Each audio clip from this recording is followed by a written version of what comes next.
Hey everybody, welcome to the Growing with Fishes podcast. I'm Steve, and today we're here with Dinesh from Optic Foliar. Marty will be joining us shortly. Also, we might get a surprise visit from Roger from True Aquaponics, and Fish Ganja guy is hoping to be able to join us here shortly. So, oh, sorry about that. Didn't mean to play the video in the background there. Um, Today we're going to be talking about foliar spraying. For those of you guys and foliar applications and stuff like that. For those of you guys that haven't seen the show before, we do this show based around aquaponics and cannabis, and kind of both things. Some days it's more cannabis heavy, some days it's more aquaponics heavy. Today is kind of a good split between the two, so it'll be a good episode.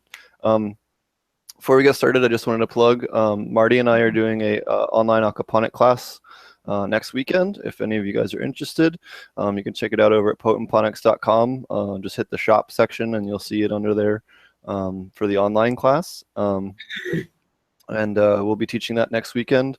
We'll have Marty's going to do a bunch of live demos from his grow.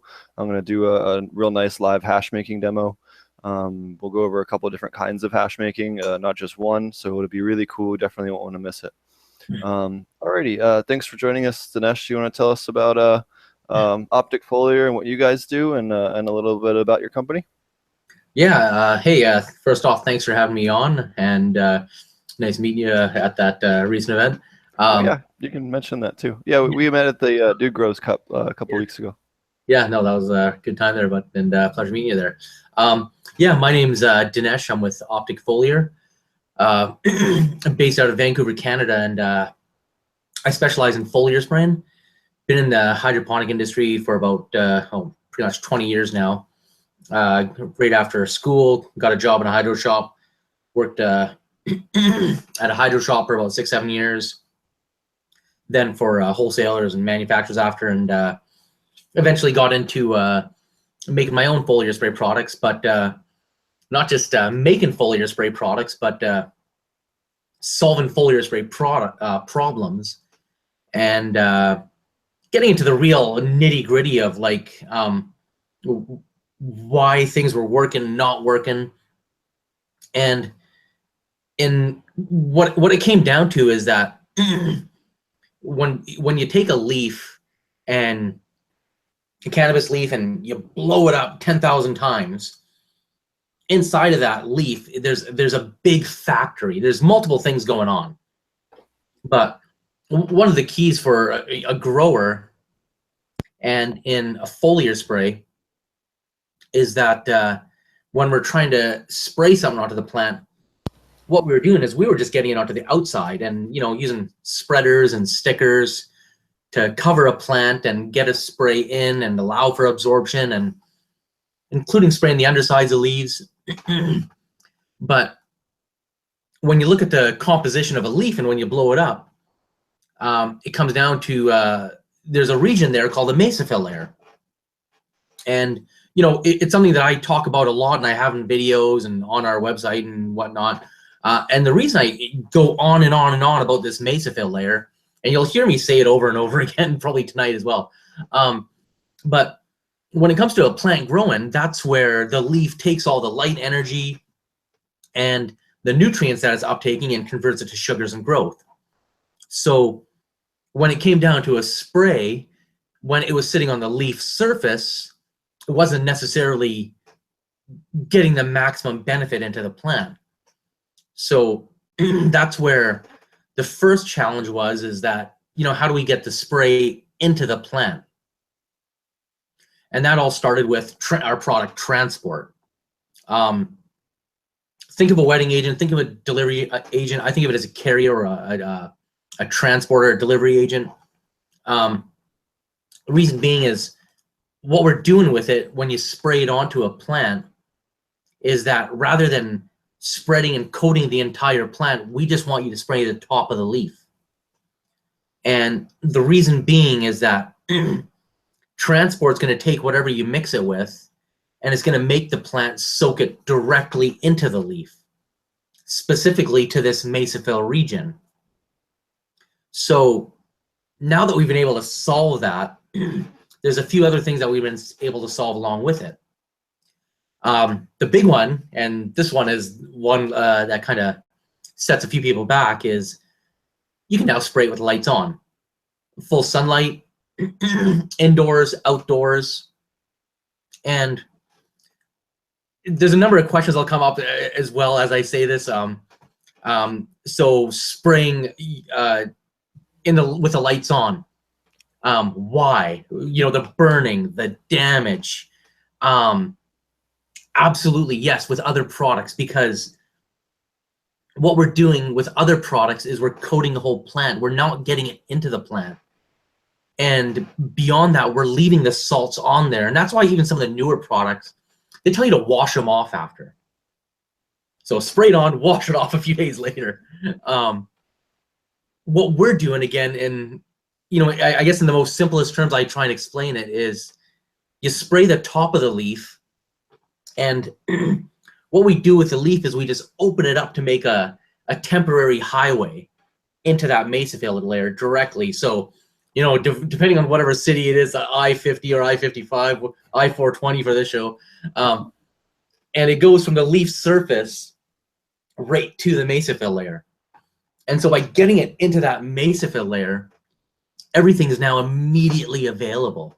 And one thing I offer is like, or what I tell people is I give you a 30-minute foliar delivery guarantee. It's like Domino's back in the day. But yeah, what we're doing with it is we're getting it into the plant. And because we get it into there right away, it gets utilized right away. And so, we have partner products, but the key is that by getting the spray in there with transport, you can, spray with the lights on, no damage or burning. And so, again, getting it in right away, there's nothing left over to burn or damage. So spray it indoors, outdoors, even in 120-degree heat. No concerns. Unless you're over fertilizing or, and in high temps, if you're over fertilizing, you're crisping your plants anyways. Like, you're not going anywhere. So spraying's not going to do anything for you anyways. But in a running garden on something that's set up, again, on a hot day, if it does get like 5-10 degrees warmer, if you're just trying to just keep things going along, it's not going to crisp up the plants. It's not going to push everything. The plants is going to demand more water on those days. But again, with intense heat, whether you're putting a dozen double-ended lights on plants, depending on how big you're growing them, it's not going to damage or burn. The other feature, yeah, sorry, go ahead. I had two quick questions. One, so the mesophilic layer, is that affected by, so I guess sometimes we talk on the show about silica and silica thickening up some of the cell walls in the leaf to prevent PM and stuff. Yeah. Would silica affect, is that in that mesophilic layer, or is that affect that at all that you're aware of, or? No, it's just gonna complement it and build with it. Okay. So if you're adding silica to the res, or to help with that, because yeah, it is a great natural product to add, silica, for just strengthening the plant, preventing PM, overall health.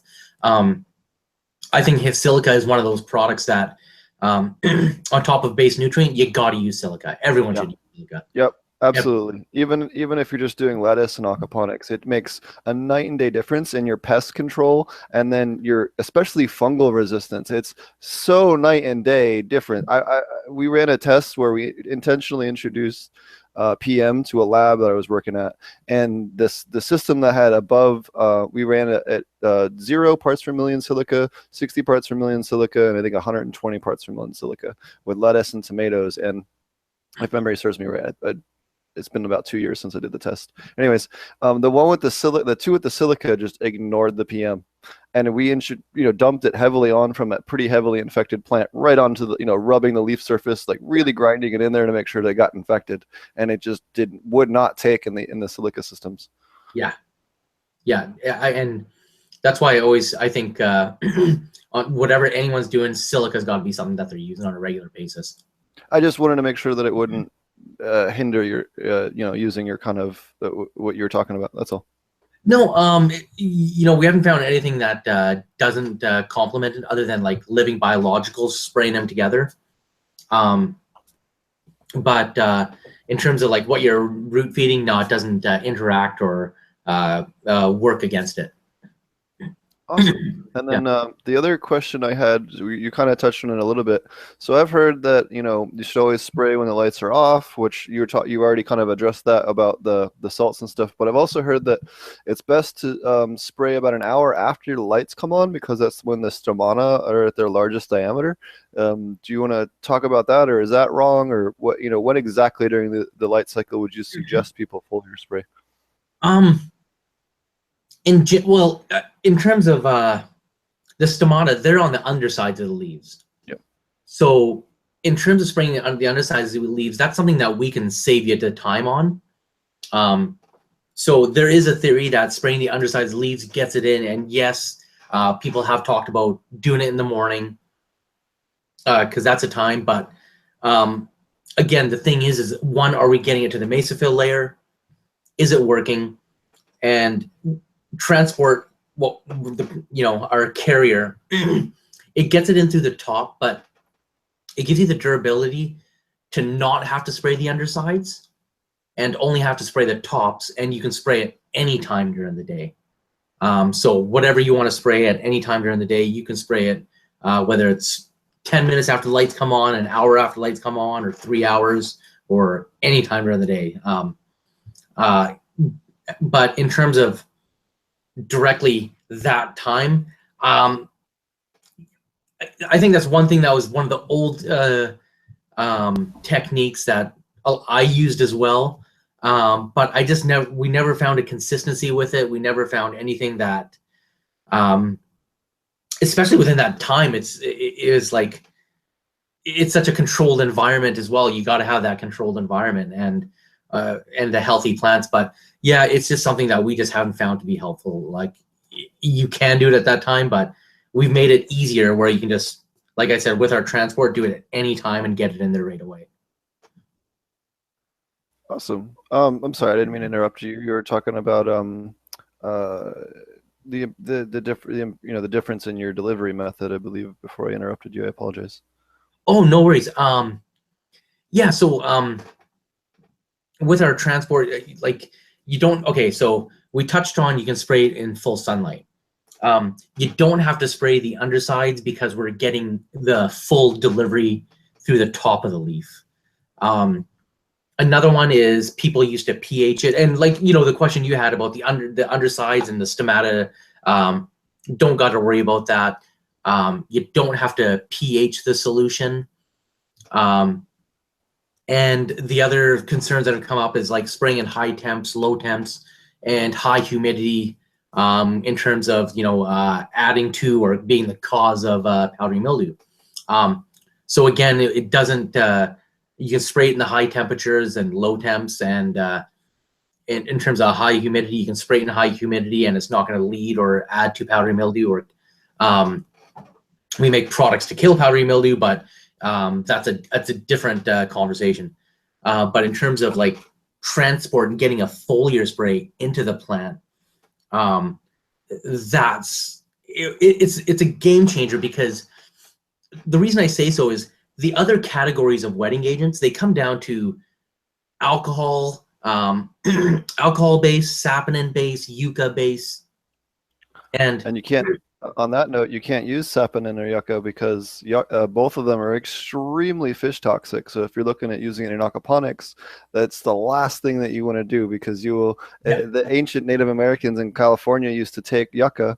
They'd press it on big stones and squeeze the juice out of it. They collect it, concentrate it, and then once they had enough of it, they'd pour it upstream in a river and have their buddies downstream with baskets, and they'd collect all the floating fish. So do not, under any circumstance, use saponin or yucca extracts. It's organic, but so is arsenic. They'll both kill your fish. I'm sorry. You were talking the other wetting agents. I didn't mean to interrupt. I just wanted to touch on how toxic that is. Yeah, no, that's funny. But yeah, so like they're different categories, and they're all meant to spread, stick, coat, and allow and try and get it into the plant, but it doesn't guarantee it's going to get it into the plant. And they'll tell you to do it with the lights off. They'll tell you to get the undersides. And sometimes they even tell you to wash it off later as well and pH it. I've done all that. I've tried it all. It's something that a lot of people still continue to do. It's just something that I've done for a long time, and I played with it. Like, it was something I kind of just got obsessed with after a while. But obviously, the difference being is that when we're getting it in there, and not just getting it in there, getting what we want in there, it creates a new avenue to do so much more. Because whether it's the guys like you in Aquaponics, or just regular container growers in cocoa or peat or outdoors, whatever, hydro, on top of the nutrients you're giving, you're giving supplements, but at what point do you stop? And, like, there's only so many additives you can throw in the tank, whether you're doing fish or not doing fish. So, and pushing forward, guys hit their plateau. And, the recent game changer for a lot of guys was like the double-ended lights. And those are like bad, because like guys are just really blowing up their numbers with that. That's cool. But with that, what I tell guys is you're missing out on the leaf. You're only using it for light. You're missing the opportunity to feed, to combat, to prevent, to treat. And, guys are doing it to treat, a mold or pests, but they're not so much using it for performance. And so now that we got the carrier put together with transport, that gives us the quote unquote UPS truck that you're still waiting for, apparently. The ability to fill up that UPS truck with nitrogen, phosphorus, potassium, amino acids, carbs, B1, and that's what we've done. Like, we've made some carrier products to go with it, but we've kind of pushed it, and we've done it where now that we have the ability to go in there, well, what I've put together is a system where we're going to go in there, and the first thing we're going to do is we're going to put up some solar panels and get more of that light energy in.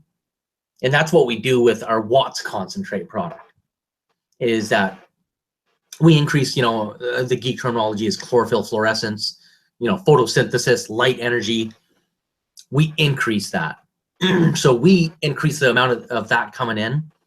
And when you do that, it immediately, needs to match up with nutrition to turn into sugars and growth, and, the output, which is, in veg, more growth, bushier plants, and in bud, more bud, in flower, more flower, blooms and such. So when we increase that light energy, it does increase everything, but so now we've got nutrition in the plant. And what we've done is then we increase the nutrition by putting it in the spray as well. So Watts increases photosynthesis. Rev goes in there and further feeds it nutrition. So we increase the photosynthesis, we give it nutrition to use right away, and that turns into immediate growth. So now your plants are able to take in more light energy, turn it into growth. Great. Another benefit, what happens though, is because we're increasing light energy and photosynthesis into the plants now realize and said, hey, we've got all this extra light energy, we need more nutrition. So now we're going to increase your nutrient uptake from the root zone. And these are tests that we've actually done. We did, so on one side, what we did is we just took plants, just being root fed, and sweet. We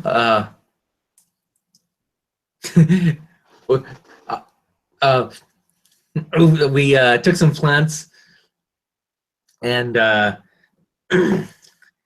we didn't spray one side, and then we sprayed one side.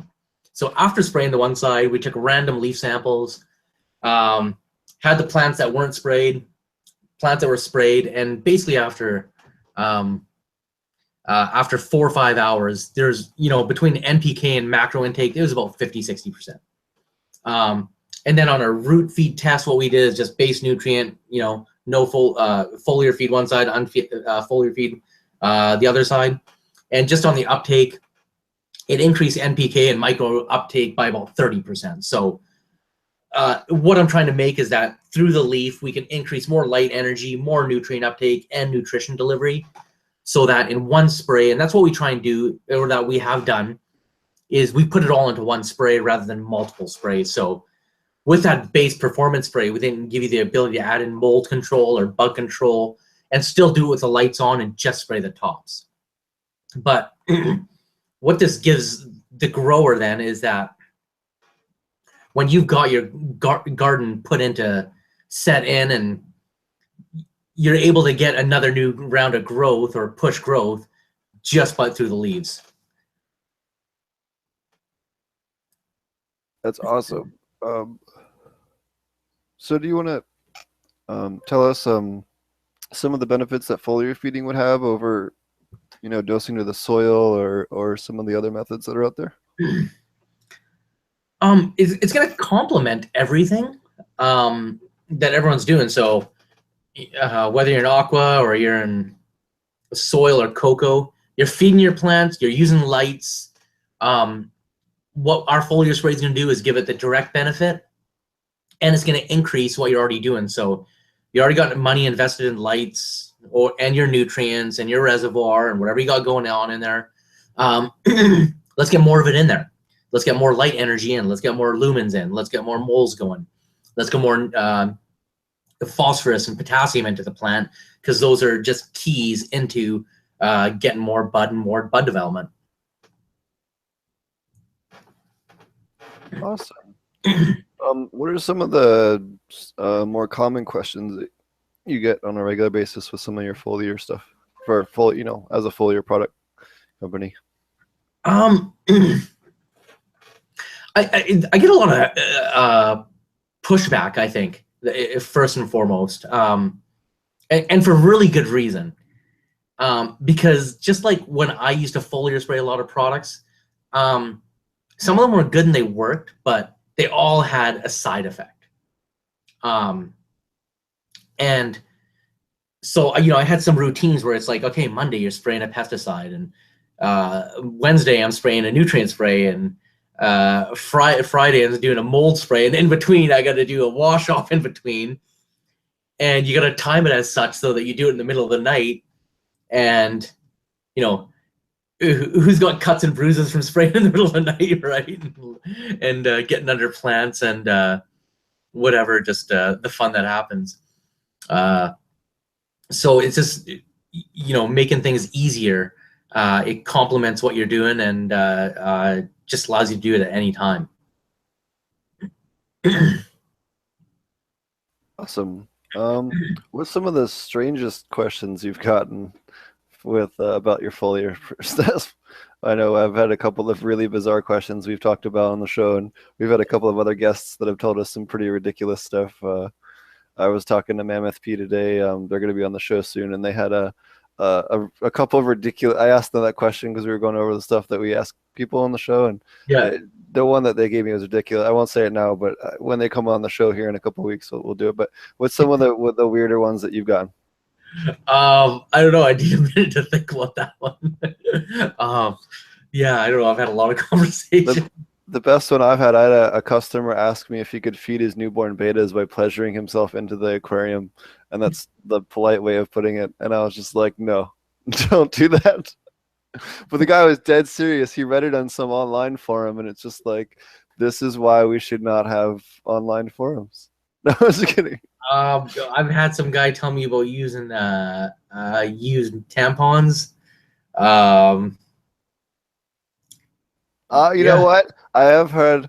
I did meet now that you mention it, I did meet a girl in Boulder, or not in Boulder, in Arcata, who put menstrual blood on her pot plants because she said it would like give them iron, and I was just like, why are you doing that? That just makes no first off, like the form of iron is the wrong form of iron, and second of all, just like you should not be putting blood on a plant. Like that's just not how it works. Oh, dude, no, I'm talking about like the whole pad into the soil is what these guys were telling me.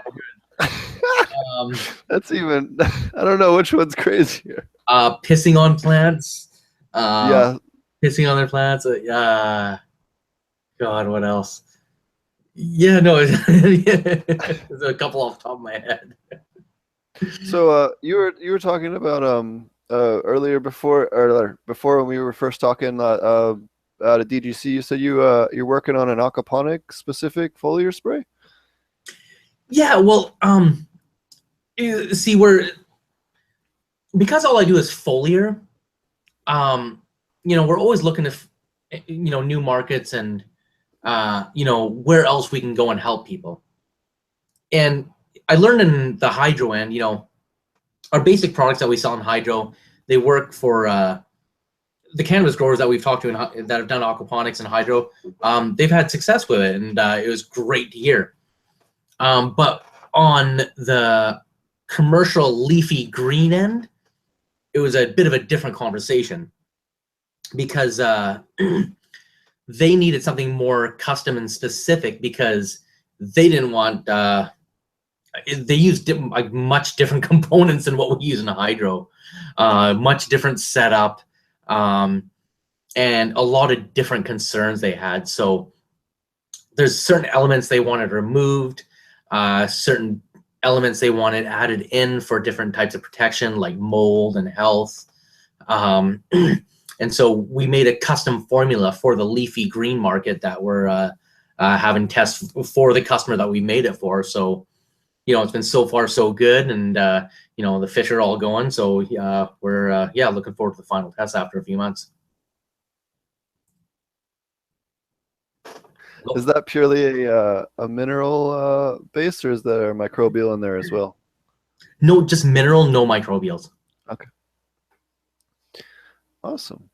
So you kind of mentioned the two of your products. Do you want to go over the different things that you guys carry or produce and what they do? So for those of you that maybe you're just totally new to your company. Yeah. So the one we touched on earlier was the transport, and that's what I call the carrier delivery agent. It's what lets you spray with the lights on and gives you no damage, no burning, no residual. And you only got to spray the tops, don't got to pH it. So, starting with water, that's what you would add to your water. After that, we have our Watts product, and you would add that in with the transport. And that's a product that's going to increase photosynthesis, and whether you're indoors or outdoors, it's going to increase the amount of lumens and photosynthesis production within your plant. To complement all that energy, you add in our Rev. That's a product that's going to give it a full spectrum of nutrition, so macros, micros, vitamins, sugars, B1, carbs, all that good stuff. So once we increase the light energy, while we're getting more nutrient uptake from your roots, it's going to directly allow your plants to take that light energy, convert it into growth. So you'll get multiple surges of growth after spraying, our products. So they're all mixed together, and that's what I call the base for our performance. But we got a natural mold spray that you can add in called Attack. You can add that in with all three products, and depending on what type of growing you're doing, you can also add in like a product like Azamax or Neem or Pyrethrum or like a green cleaner style product. So then you get five products in one. And going back to where I used to spray on Monday, Tuesday, or Friday, Wednesday, whatever, 5 days a week to wash and clean and protect and grow, whatever. Now we're doing it in one bottle. And there's a lot of reasons I wanted it in one bottle.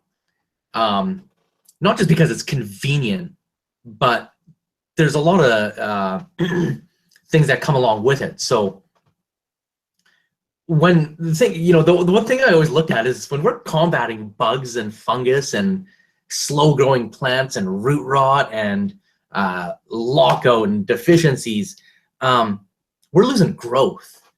and on a 2-week veg or on a 4-week veg, on an 8-week flower, on a 12-week flower, 3 days of downtime, 5 days of downtime is a lot of production down.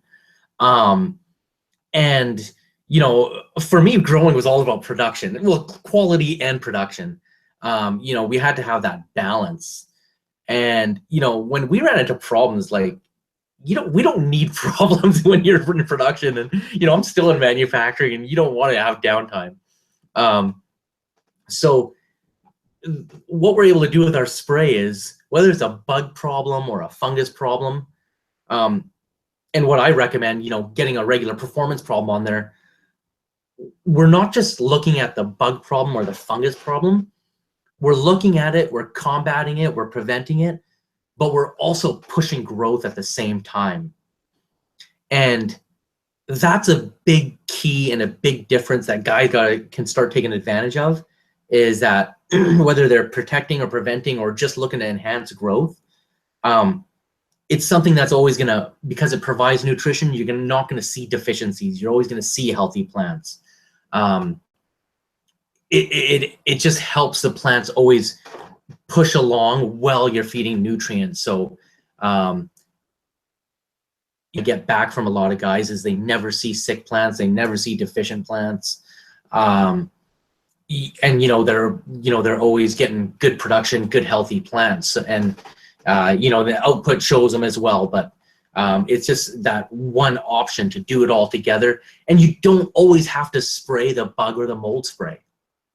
And you know, it's like a mini Res Plus but foliar. So the performance, transport, watts, and rev, you start with that.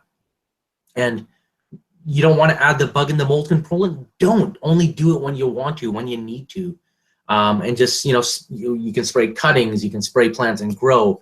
And okay, so yeah, a question that I get asked a lot, spraying it in flower. Yeah, this is a big one. Okay, so I tell guys, yeah, spray it up to week 6. No. That's right away. No. I get it. I totally get it. Okay, I've sprayed buds back in the day and didn't like what they looked like after either. Okay, so. Yep, there's definitely quite a few products out there that are either acidic or super alkaline, and when you spray it, it burns all the pestles and makes everything look like it's super aged. It sucks, and you know, it fucks your hairs and it fucks the smoke, and it's just it sucks. I don't like it either. So again, that's one of the things I've solved with our product. So in flower, I tell guys, spray up to week 5, 6, no problem. Post that, you know, I tell guys to cut back because then there is rapid bloom development. We don't want to get bud rot. But up to that, we can definitely spray up to week 5, 6. And beyond that, we actually do offer our mold spray attack. And the good feedback we get on that, and this is one thing I really like to promote, is, as you just touched on, it doesn't fuck up the buds, it doesn't fuck up the hairs, it doesn't fuck up the leaves, and that's a big thing. So, and because I smoke, it's not a product that I made that stays in the plant, so it gets in, it kills mold, and it flushes out. Because when you're running a post-harvest test on flower or extracts, the last thing guys want to see is that they've got all this work done and now something came up positive and is messing things up. So it's something that they can use and doesn't stay in the plant for a long time. Awesome. It sounds like you know quite a bit about IPM as well. Do you want to talk about how you said you knew quite a bit about powdery mildew?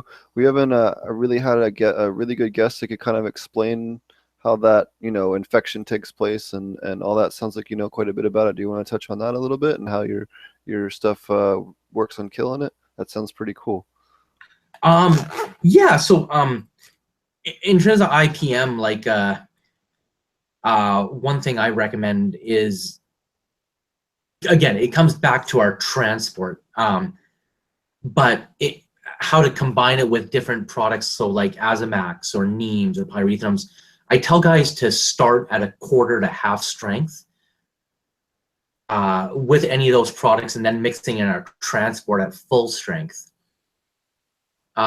Using products like those that are safe and natural. alternating them, once a week early in veg and early bloom. So, a neem one week, a pyrethrum the next week, something like the green cleaners or the Azamax, because they're all safe, naturally flush out fast. As a directant's a good one for aquaponics. You can use it as long as you don't go crazy, like as far as getting it in the water column, but you can definitely use it, on the as a foliar. Well, you see, here's the big thing that, again, transport helps with is you can then cut the amount of Azamax back, and when you're spraying it on the leaves, it's not going to drip off into your system. It's going to soak into the leaf, and it'll do it within 30 minutes. So now there's less runoff, less contamination, less chance of problems for what's going on in the system and the recirc. But for IPM, yeah, just a safer, non-toxic products. And with the pyrethrum, there's different types, and some of them are mixed in with piperonal butoxide as well to enhance the effects. I don't necessarily recommend those ones. There's more natural options of pyrethrum out there. So yeah, those are the ones I recommend. On top of like some of the green cleaner products that are with the lemongrass and soy oils and whatnot. Yeah, I've had a lot of good luck with the lemongrass oils, especially for mites. It tends to work really well on mites. Yeah. So ECSD asks in chat, is powdery mildew systemic? Mainly airborne. There is rot that happens in the root zone in different systems, but powdery mildew specifically is airborne. Yeah, so that's actually something that I've heard. It's kind of like both answers are right. So at least from my understanding is that so it is airborne and it spreads that way, but when the spore lands, it kind of buries itself in the leaf and then kind of spreads inside the leaf tissue. That's why it is important to always trim off your infected leaves. But it just because you have it on part of the plant doesn't necessarily mean it's in the entire plant. It just means it's in that local area and can spread through the plant pretty quickly if you don't handle it. But yeah. But again, as long as you're, keeping up with your preventative stuff and keeping your silica high, it's pretty easy to eradicate it. And then have a spray in case it does crop up. Sometimes you have weaker strains that really just, no matter what you do, are still a little more prone to powdery mildew. So. Yeah, and that's something I tell guys is that some of the genetics crossed a lot, and I get a lot like we have another product switch for like seeds and Hermes, and we sell a lot of it. Simply guys have funky genetics, or different seeds, or that they've got of different places or companies or buddies, and it's just these genetics have been bred, and they're just not strong, or they're great plants, but they're just herming and seeding out, or they're susceptible to mold or bugs, or mainly mold is the other second problem I find with a lot of crossbreeds and genetics. Are you talking like bud rot or root rot or? Mainly like powdery mildew. Oh, okay. Alrighty. Did you have any other big points you wanted to go over? Other things that you guys specialize in, or any other cool info, or maybe projects you guys are working on or have worked on that were particularly insightful? Yeah, one I guess I touched on earlier is our project with a company that's growing food and tilapia and leafy greens. So they're a company out here, and they've been supplying local restaurants and different farms, and farm to table leafy greens and fish and whatnot. So we made a custom aquaponic spray for them because their demands compared to cannabis growers were much different. So we made something very specific for them because there's a lot of things that we had to take out that wouldn't lead to rust and directly killing fish with certain ingredients. like zinc, and adding other elements to help protect the plant, prevent mold was the big one. Preventing mold, and just enough to promote growth without killing fish and runoff or anything negative. And so that's something I'm really excited about, and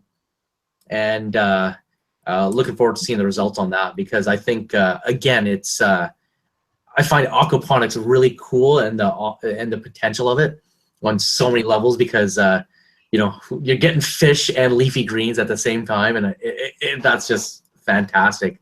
But if we increase that output of leafy greens, then that's just be totally wild for me, because I just love being able to provide sprays for people where we can help them increase their output, get better growth, get better yield, and you know, that's what I love hearing back from customers after they try.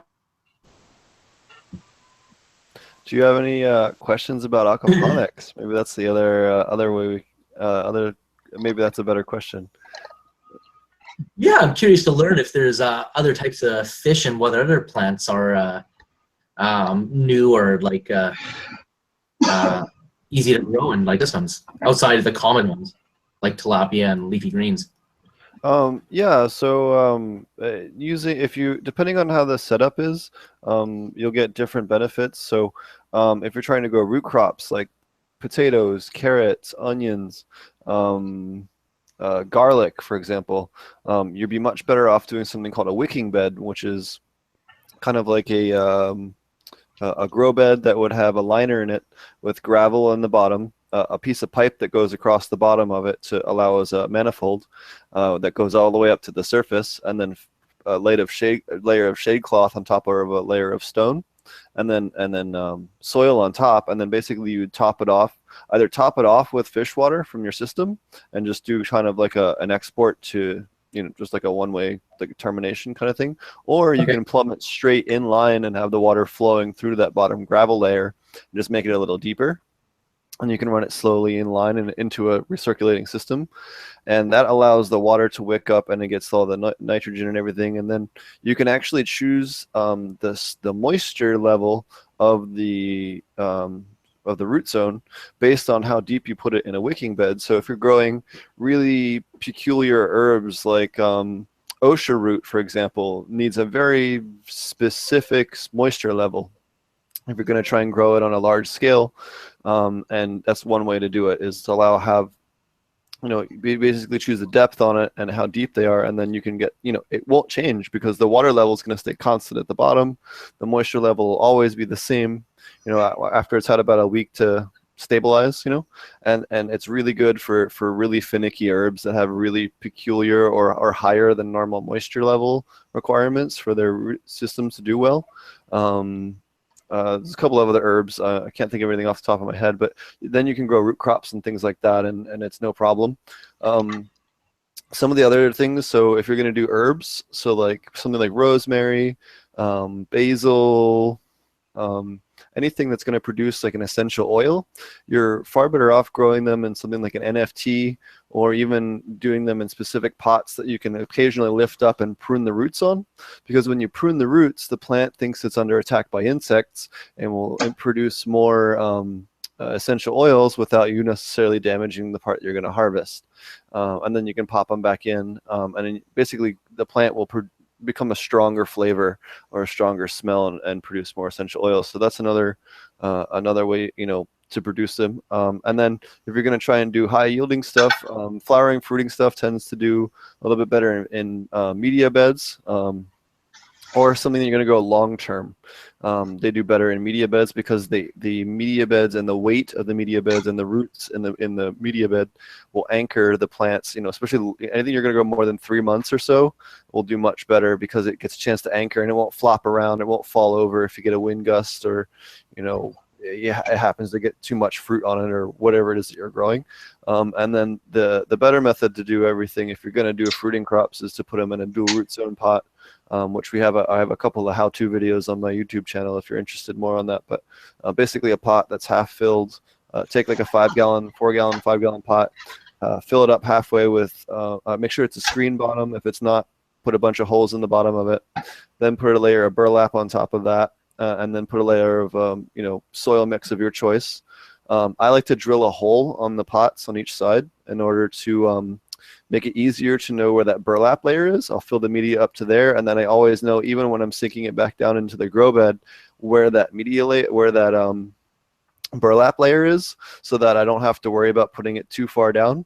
And basically you just sink it down so the bottom half of the pot is in the media bed, and it will flood and drain in that bottom half of the media bed, and then the top half can still be top fed or supplemented the same way. And it also allows for you to get mycelium, all your terrestrial microbes. You can put worms in the top or bottom part of the pots. They'll do just as well in both halves, and it just allows you to kind of have the benefits of the high gas exchange with the flood and drain in the bottom half of the pot. Acts like a diaphragm and forces that air through that soil layer, and everything just grows much quicker. And gives you really high gas exchange and gives you 2 biomes in the root system, and you get much better biodiversity. It's really nice. And you'll get much more fruiting. You can always supplement stuff that wouldn't even be fish safe if you want to, as long as you don't overwater that soil layer. And it really allows you to boost production. And say 1 or 2 of my plants, say I want to run, say I'm a home grower, and me and my, say for Colorado, for example, you can only have 12 plants now. Say you and your wife each want to have 12 plants. Maybe we each want to grow 2 different types of strains for each of them.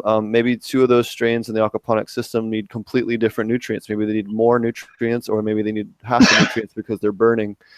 I can individually change the nutrients on the plants on a per plant basis in an aquaponic system, where they're still being fed the bulk of the nutrients via that, but then they're being cared for and boosted on an individual plant basis, based on the upper part of the root zone. It makes life a lot more controllable in an aquaponic system.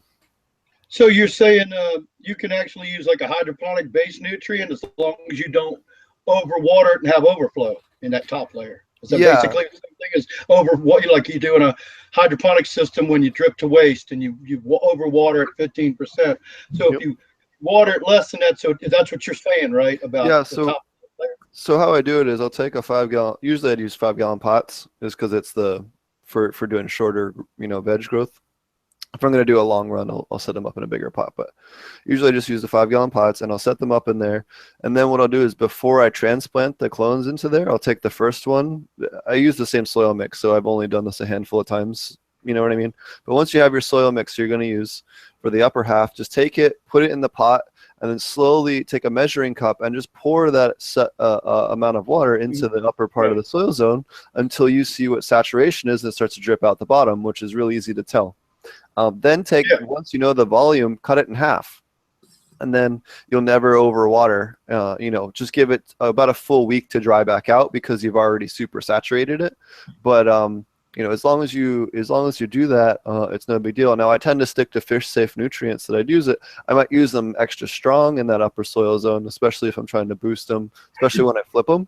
But even if a little bit gets in there, which almost never happens, it doesn't matter. It's diluted out into usually a few thousand gallons of water, so it doesn't really matter. It might change the total ppms 0.1 to 2 ppms in the whole system, most with the total drip off of the whole tray. You know what I mean? It doesn't matter. And at that point, it's just going to supplement with the plants up to in the bottom half of the root zone that afternoon. You know what I mean? So it's kind of it doesn't matter. That's a neat trick. A lot of people out there that's why I wanted to ask you that question. Make you clarify that a little more, because there's a lot of people out there scared to death, and that's a real neat little trick right there. Well, it just gives you more control. And it gives you the better it gives you more control, and you get that, the diaphragm action of the water going up and down and then up and down in the bottom half of the root zone basically draws fresh air into the root zone, and usually through the soil layer, it'll find a crack or two or a way to go through there, but then it forces that air back out, so that you're getting this respiratory action in your soil zone. And then the same way, almost like you would in a cocoa setup. You know what I mean? With the capillary action of the water flushing the air out. So you get the speed of growth that you would from hydro because of the fast gas exchange. They can uptake everything much quicker, and then you have the availability at the upper part of the root zone. You can have your mycos, all your fungi and everything like that in your soil, really pumping that nutrients into the plant in the upper half, and it makes life much more controllable. You can run a slightly more acidic soil zone, to be a slightly more nutrient available than your aquaponic zone, and it just gives you a lot more knobs to turn, really. Roger, this gentleman's with us from Optic Foliar. I don't know if you have any questions on foliar spraying or anything like that on plants, or he's a forum moderator and has been around in the cannabis industry for a long time. I don't know if you have any questions. Nice. You talking? Who you talking? This fellow that? All right. Tell me your name again. Nice to meet you. Nash. All right. Yeah. Well, I don't have much questions about foliar. I'm not a big foliar feed fan. I only use basically if I have blossom and rot on my tomatoes, I use calcium chelate and spray on them, and it goes away.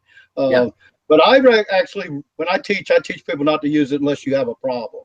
Now that I'm sure that's wrong in some people's opinion, but that's how I do it, and it's always worked well because what I find is through teaching for 12 years on the internet, and I'm actually I've been an administrator of the cannabis forums I work at, not just a moderator. I run the forums, and and I help build them sometimes. But I just have found that I've run across so many new growers that they go and buy all the stuff and get sold on foliar feed, and then they spray it on their plants, and then now they have a nightmare. And so I say, don't do it unless you have a problem that you're going to address. So what do you say to that? Because this is great to be able to talk to an expert on this, for me.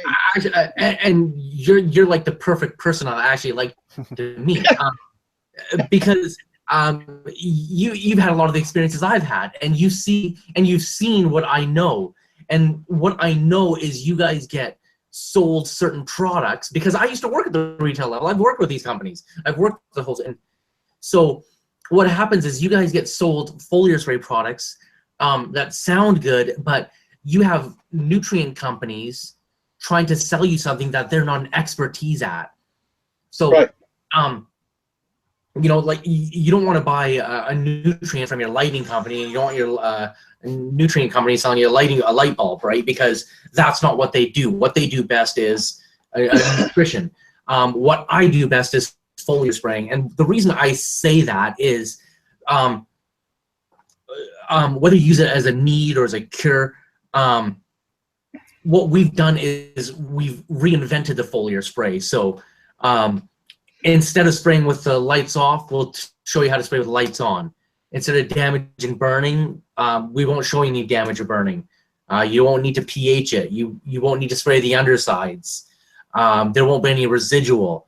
And it'll enhance growth and work with your system to enhance lighting and nutrition, rather than you having to spray with the lights off and with the undersides.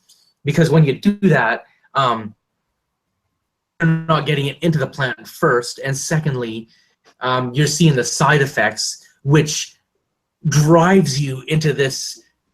Not just you, a lot of people. It doesn't drive me anywhere because I don't foliar spray my plants. My plants are green and beautiful from start to finish. But I'm talking about beginners. These guys that are, we teach 45 to 65-year-olds that are just realizing they can get off of Vicodin and Dilaudid and then start smoking or vaping meds or having edibles, and it's a revolution. I don't teach punks. I don't teach stoners. I teach grown, retired professionals, doctors, lawyers, police, military, a judge. I even have a judge on our forum, an ex-judge. I mean, it's amazing, but they get into it, and then they go on there, and somebody tells them, oh, you got to buy all this stuff, like don't even get me started on advanced nutrients or something like that. But don't even get me started. So, but I'm not a foliar spray. Well, like I said, I'm a professional hydroponic greenhouse grower for Whole Foods, and I'm a certified South Carolina grower. which is a USDA. I'm basically certified grower by the USDA because it's a USDA program. But the only time I've ever I tried it a couple times way back. And I didn't really see anything happen, and I think I got a little burn from some product, but I've never really tried to do it that way. And I've actually been one of the fortunate people that in the 12 years I've grown, the only time I have problems is when I create them because I'm doing an experiment to show you how to grow. I don't have problems because I always followed the directions. I mean, I did what the mentors that taught me told me to do. I didn't do crazy stuff. And like I said, I use calcium chelate, and I put I think it's a teaspoon in a spray bottle or a gallon, and spray my tomatoes if they get blossoming rotten. I mean, it works. So it does work. Foliar feeding can work under the right circumstances. Yep. And I came in late, so I really don't know what you're exactly trying, or what exactly you're trying to do with your product. So could you explain? Do you mind, Steve, if we do a double dip here? Well, real quick, Fish Ganja guy's slightly pressed on time, so let's. Oh, I didn't. It's okay. I've got a little while before. I thought we were alone. I didn't want to interrupt your double dipping. He got life aggro earlier, so we had to. I had to have a driver because I'm blind. I had to have a driver come pick me up so I could go to the grocery store because my old lady hadn't been home in 3 days. So, it's her birthday today, so she blew me off again today. So, happy birthday, Amy! I'm having a bud for you. Cheers. All right, catch me up. Bring me up to speed. So I had to go down to the Wally World and get some food and some beer. What questions do you have for Dinesh from Optic Foliar? He's been an awesome guest so far. The only question. We're getting to. Okay, Ganja guy. Okay, sorry, go ahead. No, you can't see it, but I'm cheersing you too. How you been? How are you, man? I've been well, man. Good to see. I haven't seen you since the Cup, but I did see online that your kid's birthday was recently. So happy birthday to your kid. Hope you guys had fun. Oh, thank you very much. Yeah, we had an awesome time. Yeah, it looks like it. I hope you didn't let him win. Life lessons early. Let him win. You obviously haven't seen us play Mario Kart yet.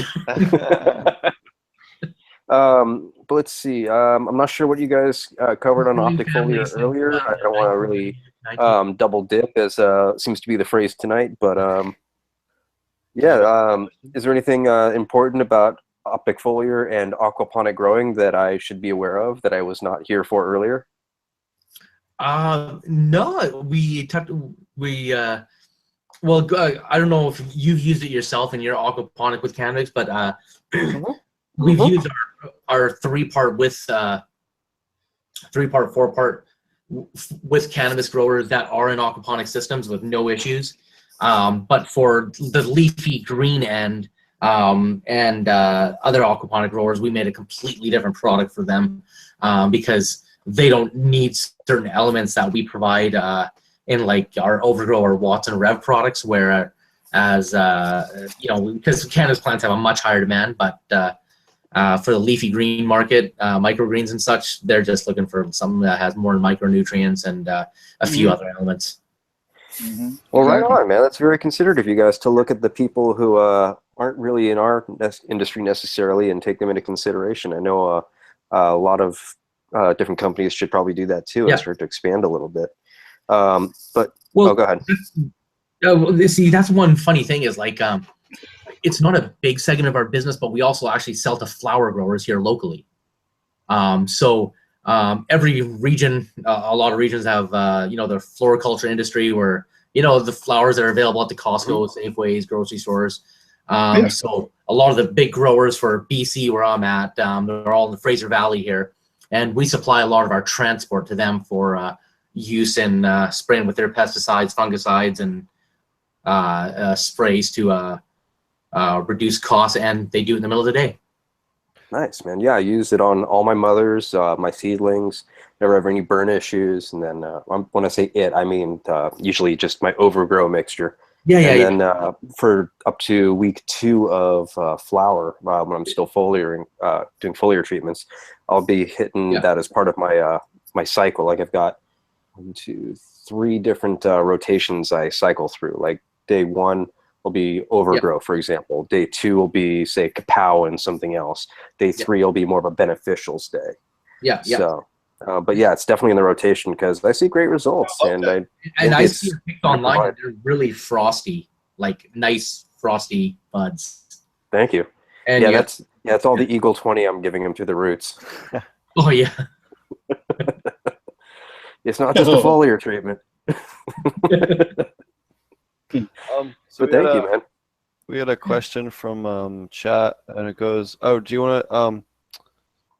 Is your product a flower initiator? I think it was back when you were talking about Switch. Do you want to talk about Switch a little bit?" Yeah. Okay. So that's another unique product we make. So that's a product to stop seeding, herming, in flowering crops, and the reason that's become popular for us is that, again, sometimes it's light leaks or timer mess ups or whatever. And in other situations, it's to prevent and combat seeds and like different genetics that aren't so strong. It's like reverse. Yes. Like reverse. Yeah, that's the one I use. That's what, just came to me when you said that's what I used it for, reverse. Yeah. Okay, sorry. Yeah. But if you use it in early bloom, another couple of side benefits is that it triggers them into bloom right away. So if you use it on like day 1 and 1 of bloom, your plants will go from veg to bloom like overnight and start triggering them. So usually, like depending on the variety and crop, whatever, when you trigger your plant, sometimes the crowns will start at around day 10, 12. In this situation, they should start around day 7, 8. Nice. Yeah, I've noticed that myself. It's not just for people with light leaks and stuff. For me, I'm just cursed, so I like to keep Switch on hand. He is cursed. Every time he grows something, you need to put a webcam on your timers. I've just decided because just to catch the gnome that sneaks in there and every time he leaves his house, something screwy happens with his timers.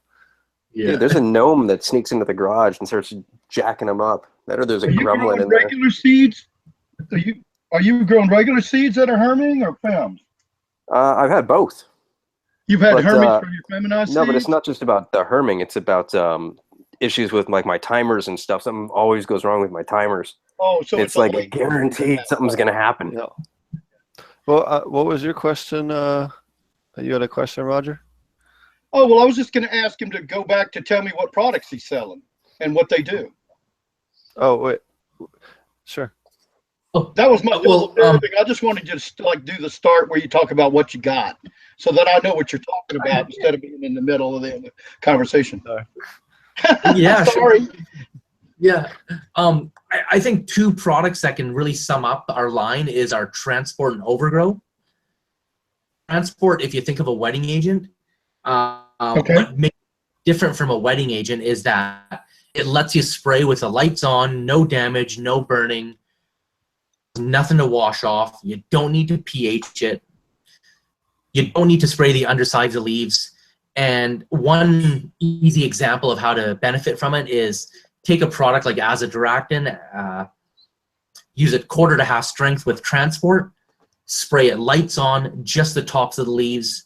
You won't see the damage or burning, and the plant's gonna absorb it within 30 minutes. So it's a guarantee I give, our 30-minute foliar delivery guarantee that once you spray it on, within 30 minutes it's into the plant. So that's called Transport. Yes. All right. So the Overgrow you were talking about is yours too, but basically, so this is something that's important too for a foliar. You just brought up something for all you people out there. What you're saying is you spray it on the leaves only. Yes. And that's don't spray it on your buds. Right. Yeah, and that's everybody out there, that's important. Because 12 years of moderating, sorry. Yeah, no, absolutely. And that's another common thing I try and bring up too as well and get asked is the leaves are, like I mentioned before earlier when I was talking about the mesophyll layer, that is the input and our bud is the output. Right. Yeah, I agree. Yeah, that's why we teach people not to defoliate. That's what I do anyway. Yeah. So when people use spray products, sometimes they spray the buds by mistakes when they should be focusing on the leaves. So yeah. Okay, so all your stuff is all you don't mix it; it's all comes in and you ready to use.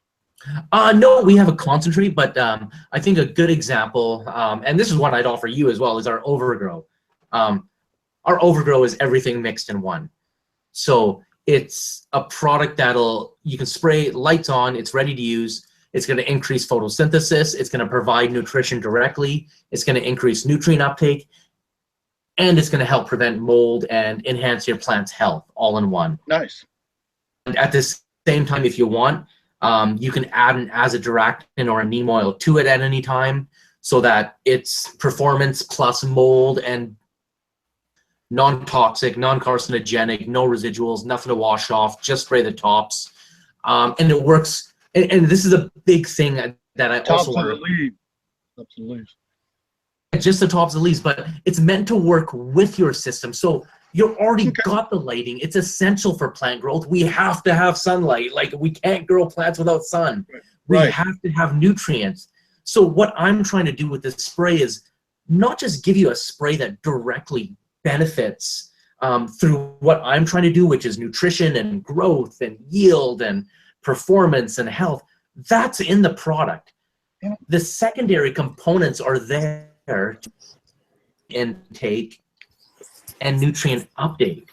So that, helps make our product better by making what you have used better.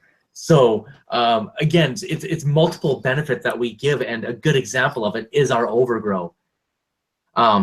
Spray it on cuttings, spray it on grow, and spray it up to week 6 of bloom safely with no bud rot, mold, damage to the hairs, damage to the bud development. It's just going to enhance your output on weight, on quality, on yield. Like, check out Fish Ganja Guy's Instagram. Like, those are some frosty nugs. There's a lot of like frosty nugs I've seen after people use our products, and it enhance what you're doing on top of what we're directly trying to provide it. And when we're able to enhance a lot of the basic building blocks of what the plant needs, not just the NPKs and the micros and the calcium and such, but the aminos and the carbs and vitamins, it all helps add to those building blocks and enhance the weight, the THC, the CBDs, the CBNs, and all the different profiles of whatever strain or variety that the individual is producing. You said you claim that it helps uptake the light better. How do you prove that? By increasing photosynthesis, it increases nutrient uptake. And one of the tests we did. Increase photosynthesis. You spray something. How does that increase photosynthesis? We're increasing the chlorophyll fluorescence. Sorry, you're asking. Yeah, we're increasing the chlorophyll fluorescence. All right, that's so fine. There's other things. Another way that you can do that too is like with phytocyanin isolates and other things like that as well. You can. I know. Have you ever worked with any of those, like lactobacillus ferments, or had it talk to anyone that used your product with those at all? Like the living bacterias? Like the milk ferments, the lactobacillus ferments. Yeah, see, we're not compatible. Our transport's not compatible with any living bacteria or biologicals. Okay. So we can't look at using it, and we don't tell people to use it with, like, even compost. Some guys that are making their own teas and such, we tell them not to use it. Okay. So is this synthesized? Your product synthesized? It's only synthetic, but nothing carcinogenic or toxic.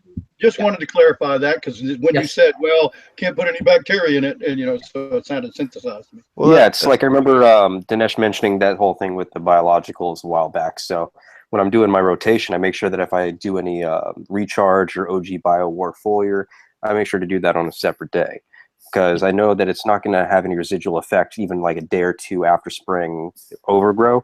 I'll be okay to spray my biologicals the next day. Yeah, I just make sure that I don't mix it together in the same container. All I'll ever mix with my overgrow, or even if I just use the 3-part without the ATAC, is just a little bit of Azamax, but less than I normally would, because I know that it's going to make it more available, and maybe a little bit of kelp, just so I can get some of those phytohormones in there. But as far as biologicals, next day. Yeah. So what else do you have? So you can mix it with organics. So like the sea kelps, nitrozymes, take them quarter to half strength, mix it with transport, or you can mix it in with the overgrow. It's going to make it look a little funky because that's what the organics within the kelp or nitrozyme products. But yeah, you can mix them in or just use them with the transport at quarter strength, and it'll really, because I've had some guys use it with the nitrozyme and they've been really happy with it. Cool. But So what yeah, your other products then? sorry. Your other products then? We've been talking about Overgrow now, so that's your first thing. Yeah. So Overgrow is a mix of our 4 concentrates. Transport. Okay. So transport, which gets it in, which is a carrier, delivery agent, wetting agent, if you want to call it. Watts is what increases chlorophyll fluorescence. Rev provides nutrition. Attack is for mold and plant health and immunity. And they're all mixed together, and that's what makes up our Overgrow. And we just give customers the option to get it as a ready to use or as a concentrate for, you know, savings and convenient, or well, as an issue specific product or an all-in-one. You sell both. And I think it's cool too that you got the leafy, because I do the same thing with my nutrient mixes that I make. So I make my own nutrient solution. Yeah. So I do the same thing. I got a leafy green model, and I've got a bloom, flowering vegetable set, like tomatoes or cannabis, model, which has the higher phosphates and potassium. But my leafy green is just a balanced, nutrient for them. Basically, it's a 10-10-10 liquid 10-10-10. Yeah. But that was for my commercial, and again, I think it's great as if I wanted to turn it into a cannabis product, it'd be great for the grow product, and then they would use my fruiting formula for the flower. Or it could even be, I can manipulate it any way I want to. And that's one of the things I teach people how to make them myself. But that's still in the process, and I have to do a lot of repurposing, like buying bulk 50-pound bags and repurposing, 5 and 10-pound bags to resell them to people. But I do a service here in town where I go to people's greenhouses and I set up systems. And then I show them how to make nutrients themselves. So they don't buy nutrients. We make them ourselves. I buy 50-pound bags of calcium nitrate and sulfate of potash and MAP, MKP, and all the other ingredients. What are they growing? Flowers or vegetables or? Vegetables mostly, because, where we're at, it's very illegal to grow cannabis. But no, I do it for people that, we're in the zone 7. I mean, it's hot down here. I mean, you can grow 10 months out of the year down here. I teach people they want to grow their own vegetables and kale, like you said, kale, God forbid, and but vegetable tomatoes and cucumbers and peppers and stuff. Most people just want a couple of plants of each, to get through the season and all. I haven't really had anybody other, I had one guy on the line, but then he changed his mind a couple of years because something happened. But I've never really got to go and design somebody else's greenhouse. But I don't want to get sideways because I want to talk about your products, because we're getting sideways because I almost said something else and then we'd be off on that. So and then answer the question. Roger, now that we're getting back to Dinesh, Dinesh, you said something a second ago that I realized I never asked you about was with the Rev, when you're talking about the nutrients that it's bringing into the plant, specifically what nutrients is it focusing on, and would you recommend reducing the amount that you're getting from your regular feedings for those nutrients? And what's the NPK ratio? Yeah. Okay. Reducing your food. First question. I'm going to answer. You guys pick it on them. No, keep your food the same. Keep your food the same. If anything, you might need to add more water and maybe top off with nutrients as you're spraying, if you're spraying more. Okay. In terms of nutrient profile, now NPK, that'll give you an idea. The problem that the NPK is not going to tell you is, and then beyond that, the NPK is really low. And the reason being is because we're getting it in foliar. We don't need the high concentration that we're trying to root feed, number one. And two, because we're using transport, we don't need a high concentration. Well, I was only looking for the fact of what your ratio is. Like, regardless if it's 0.05, 0.05, 0.05, I'm just, is it balanced more towards, and I think that's what Fish Guns guy was asking too, is it more balanced towards phosphates or potassium or what? Well, I was also thinking micronutrients too, like as far as like calcium, boron, and some of those other little limiters that a lot of people aren't getting to their plants enough. Yeah. Okay. So yeah. what we have in there is basically, first off, your base. So all your NPK, potassium, calcium, magnesium, all your micros, calcium, iron chelates, manganese chelates, zinc chelates, cobalt chelates, and then after we get into all the basics, then we add a number of supplements, so some extra MKP, monopotassium phosphate, as well as vitamins. We add about 8 or 9 vitamins in there, some B1, number of other B vitamins. Then we add some amino acids, about 5 or 6 amino acids, as well as some carbohydrates. And on top of that, there's some trace in there as well. As well as some other natural plant extracts and enhancers that we put in there to help the yield. And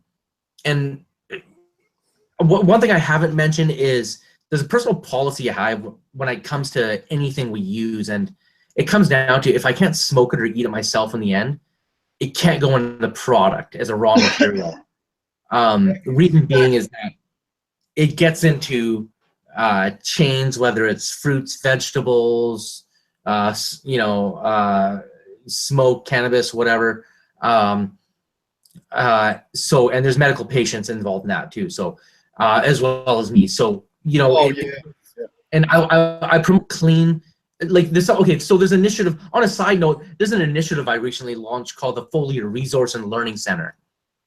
Okay, so what that is that in all my years of working in a hydro shop and having to mix illegal pesticides to being in the cannabis industry and seeing it in the hydroponic industry, the Foliar spray company, there's no one that's guiding and educating and informing the consumer of what's right and what's wrong, and not just what's right and what's wrong, but why it's right and why it's wrong. So on my website, I got something that's called the Foliar Resource Learning Center. You download it, and I've broken down like Amax, neem oil, pyrethrum, some of the good ones I'd like, but then I highlight the ones that I want you to stay away from.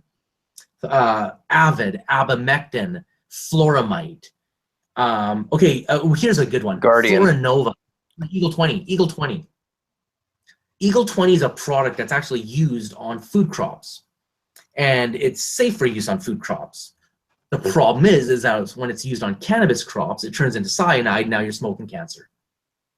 Yep. People Guardian. There was the whole fiasco last year with Guardian. Fantastic example. Yeah. What's wrong with Guardian? I used to bathe in that stuff. So my skin so soft. Skin tan. I'm sure you know more about that than probably we do. Do you want to touch on that real quick for those that don't know out there why we're laughing so much about this? Well, and see, that's one of the things that sparked off why I did this. So for the consumer, okay, so in my end of the industry, I'm always looking at pest control products because there's new ones that come out. There's ones I like. There's ones I don't like. So both, I guess, 3 or 4 years back, in my travels, in customers I'm talking to, this Guardian product came up as this new natural, organic, great spider mite spray. And I thought, great, okay, let's, I kept hearing about it, and it was selling in a lot of shops. Well, yeah, because anybody thinks they can buy something to get rid of spider mites and they hadn't tried it, they're gonna buy it. I've got my cure, but I'll let you. Yeah, go on. Yeah, well, people were buying it because it was working. Well, the reason it was working is because it contained Avid, which also goes by the trade name abamectin. Which that sounds like cancer waiting to happen. Abamectin. That sounds carcinogenic as hell. I'm sorry. Yeah, well, it is. You're right, and that's why it has that trade name, because it is a toxic product. It's meant for flowers. It's meant for products that are meant to be looked at, not eaten, not consumed. And so these clowns decided it was a great idea to take an extremely toxic chemical sell it as a natural ingredient, as safe. And this affected a lot of medical growers, and not just medical growers, people like me that just, smoke for fun. Like, I'm not going to say I smoke for medical. Maybe I do. Like, okay, my stomach hurts sometimes. I get headaches, whatever. But this affected real people and pisses off people like me because it gives me a bad name. And it gives other people a bad name that do actually have good natural products. So anyways, this Guardian spray, nothing but abamectin, Avid, which is not meant to be used on consumables. And specifically what that means is you don't want to put it on strawberries and pot and anything you consume because it's got a chemical abamectin, which has a long withholding period within a plant, meaning once that plant ingests it, it stays in the plant for an extremely long period of time, in excess of 10, 12 weeks. And they might say it's a 6 to 8 week residual. The problem is some guys, they don't go by 5 mils per gallon. They'll throw in 20 mils a gallon. They're not going to lightly mist. They're going to drench. They're going to. Well, obviously more is better. Exactly. Here we go again. Less is not more. More is more. Come on now. It's funny because on the forum all the time I'm fighting with guys that now in aquaponics it might be a good idea, but I get driven crazy every day by 10 new guys that are going, well, I don't understand why my plants are all yellow. I've been feeding them quarter strength nutrients for 4 weeks. And I mean, a good example of like making sure you use plenty is like a switch. I mean, you want to drench your plant in switch, right, Dinesh? That's a product that just needs a mist. Yeah, very finely mist your plants with that one, guys. Don't do it to run off. Do not do it to run off. Less is more with that. That's for sure. Sounds like a great product, and I love the fact that when you were talking about it, when you were talking about what's in it, you were talking amino acids and carbos and vitamin B. Yeah, that sounds pretty awesome. I mean, yeah, especially if it doesn't burn anything. I might have to try it. I just finished a grow, so I got nothing going now. I got some really nice genetics, but I haven't started anything yet, and I'm going through this terrible thing with the old lady. So I don't know what I'm going to do. I might lose my grow room. I might have to remove my grow room, but I might like to try it. I'd love to try it and give it a stuff, shake. Roger. I definitely will endorse it personally. I use it on my veg and on my flower room up to the 2nd week of flower, and my plants are just super happy. Their color stays good. It doesn't look like I see deficiencies. I do recommend it. Yeah, and I'll go look at your stuff too. I haven't really had time. I'm really, really busy. We're building that new website and live chat and all that. Dude, no worries, no worries. It's driving me freaking crazy. But you know what, Dinesh, the thing is I just don't. I'm opening up a specialty online hydro store, a grow supply store. I'd like to. Do you do affiliate sale? Do you have affiliates or anything like that? Do you wholesale it? We sell through our distributors mainly. Yeah, we sell through our distributors. Oh, come on, man! I'm right here. Shit. I know you got to say, okay, we're on. That's right. We're live. We got to tell. Okay. Yeah, you can only get it through a distributor. Steve would like that. We had a couple of questions from chat. Someone asked if they can use this on leaves if they're juicing. And then if they, how long they should wait before they juice their leaves if they were to use this. What do you mean by juicing? So a lot of people will take their plants and they'll put them in especially people that are just growing for CBD and stuff like that, they'll take them, since a lot of years CBD production happens in veg, they'll just grow pretty big veg plants, and then they'll just take the leaves and blend them, and then kind of have like a smoothie. And sorry, they were asking for like residual? Yeah, just if they were going to use your product, is it still safe to use if you're juicing it? And then, how long should they wait between using the product and then, cutting it off to juice it? Oh, yeah, cool. Yeah, okay. Yeah, definitely safe to use, and just spray it 3-4 times a week and just cut it off about 10 days before, flush it out, water, and you'll be totally good. Wait, spray it 3 to 4 times a week or every 3 to 4 days? 3-4 times a week, easy. Oh, damn. every other day. Okay, I I'm have under every- feet. I'm under spraying. Okay. Okay, I I'm have under feet. I'm under spraying. 90-day spray a day. But 3-4 times a week is a safe range where you'll get a lot of benefit out of it. And well, actually, if you want me to go off on a bit of a tangent, I can. Go for it. We'll learn. Yeah, go ahead. Yeah. well, it's a short tangent, but anyways, let's say we got a plant that's 4 feet tall, and the root mass is 2 feet long, so that's about 6 feet. Nutrition within a plant travels at a rate of 1 foot per hour, so that's 6 hours. So the point I'm trying to make is that when it's 6 long, when your photo period starts, whether it's in the outdoors or indoors, the sunlight signals the leaves, which signals the roots to bring up nutrition. But like I noted, it's going to take 6 hours to get from the root tips. Now, I call that a growth gap. And so what I try and tell guys is spray early with our products so that hour or 2 hour, if it's a smaller plant, it might be a 2 hour growth gap or a whatnot. But if you can spray early, you're going to fill that growth gap and use of nutrition and growth every day that you're spraying with it. When you say spray earlier, are you talking about in the plant's life cycle or in the day, like with the light period?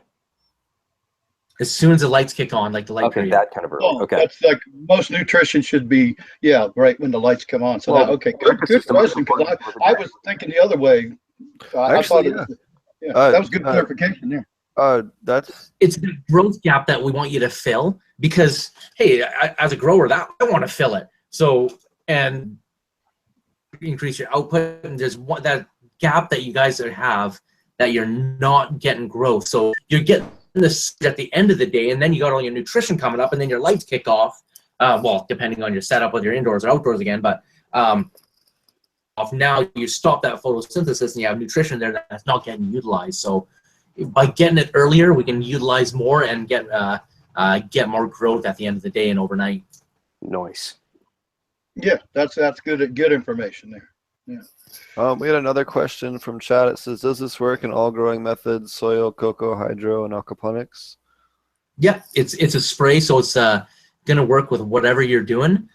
Just keep spraying your nutrients, keep watering your nutrients and additives, whatever you're doing, just spray this on top.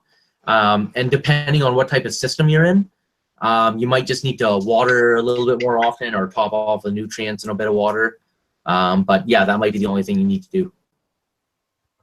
Sure. So with your what's the one what's the uptake one? I'm sorry.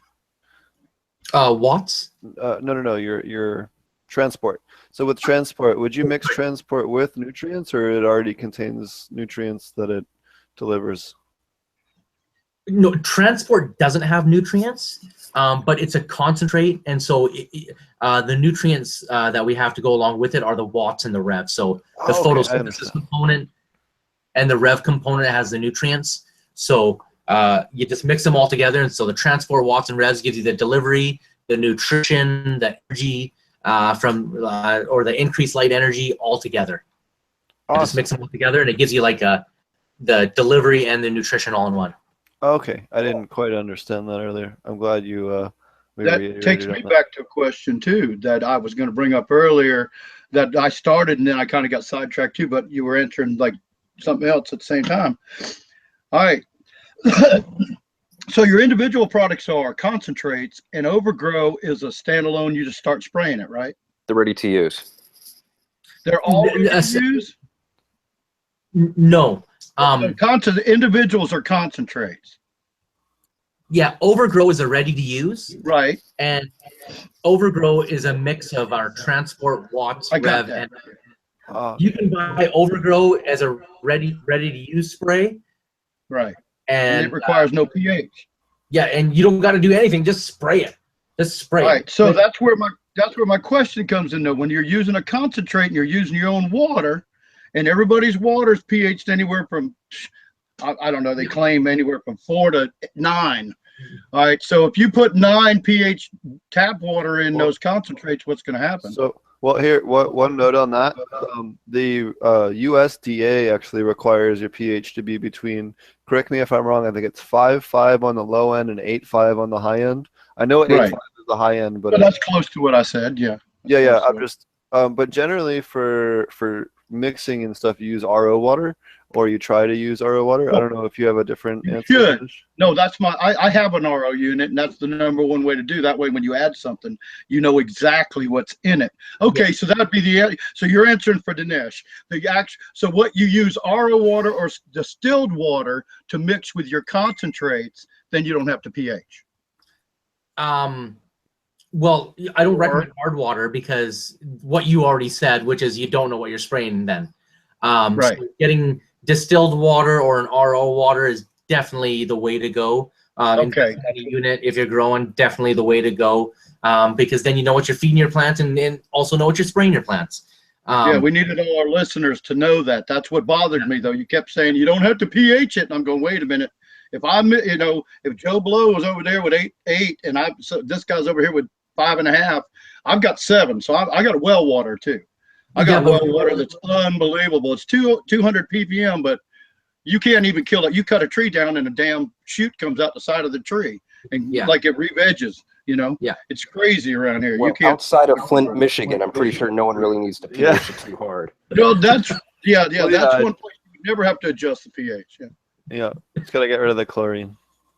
Yeah, I just use a dechlorinator, and I haven't really seen any issues. Actually, we can touch on that. The best dechlorinator out there for aquaponic cannabis, or even, in my opinion, hydro, is potassium thiosulfate. It separates the potassium, and the aquaponic and the ammonium ion, atom, and then the ammonia just gets nitrified by the rest of your system. All right, Captain Science. I'm just gonna use my Boogie Brew filter. Can you say that again and make sure we understand the what you said to without use? sounding like Rick? Dude, I hate chemistry. Just give me a product name. Yeah, I know. Fish ganja guy will text me and be like, "Don't explain this to me. Just tell me how much I need to dose right now. This is what I need. This is what I have. Just break it down, dude. Just tell me the dosage."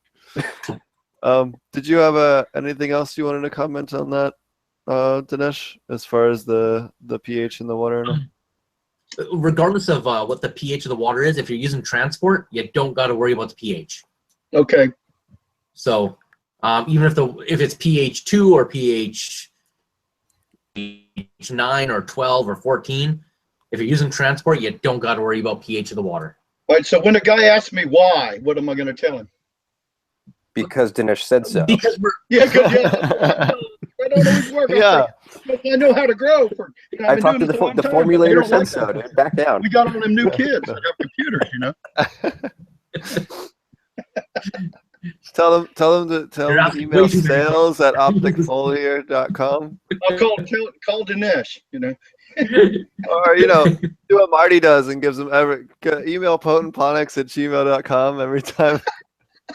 Anytime anyone's upset on the Facebook group. Oh, usually when people have questions for me on Instagram, I just delegate them to you, Steve. I'm just know. He's better.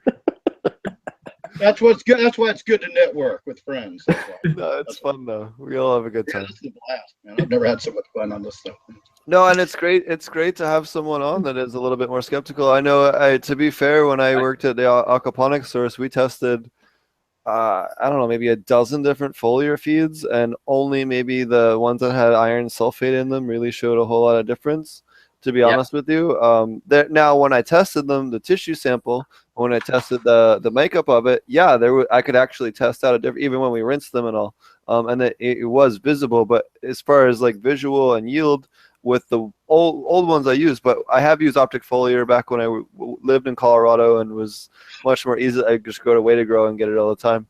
And I had great luck with that. I mean, if anyone wants to look at it, I was using Optic Foliar when, if you look at the Grow Lab on my YouTube page, we were using that there. So if anyone wants to check that out, it's a great product, and won't kill your fish. It works really well.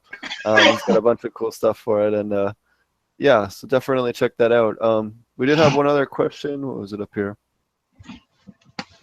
Actually, it's kind of touching on the same subject. Would you recommend would you recommend using CalMag when using RO water in aquaponics?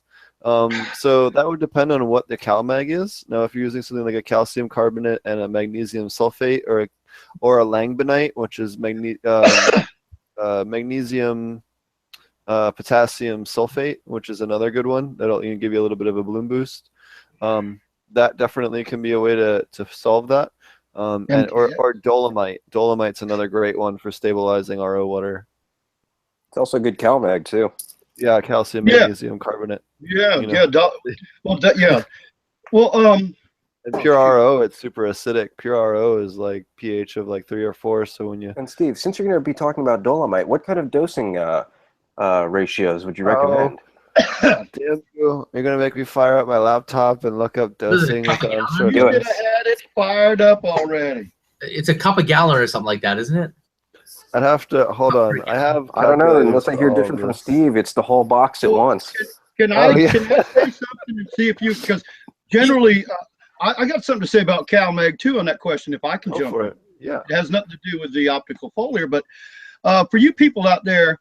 Wait, CalMag has become a thing. CalMag was real. I mean, you need CalMag, but basically all base nutrients, and now this isn't necessarily aquaponics. You have to build it mineral by mineral, but in hydroponics or in regular base nutrients contain enough calcium and magnesium for you not to have an issue. This thing about every time there's a picture of a plant, you go, "What's wrong?" and everybody on the forums going, "You need CalMag," is not true. Is not true. It's very good to use, but it is not necessary all the time when you got a base nutrient that contains CalMag.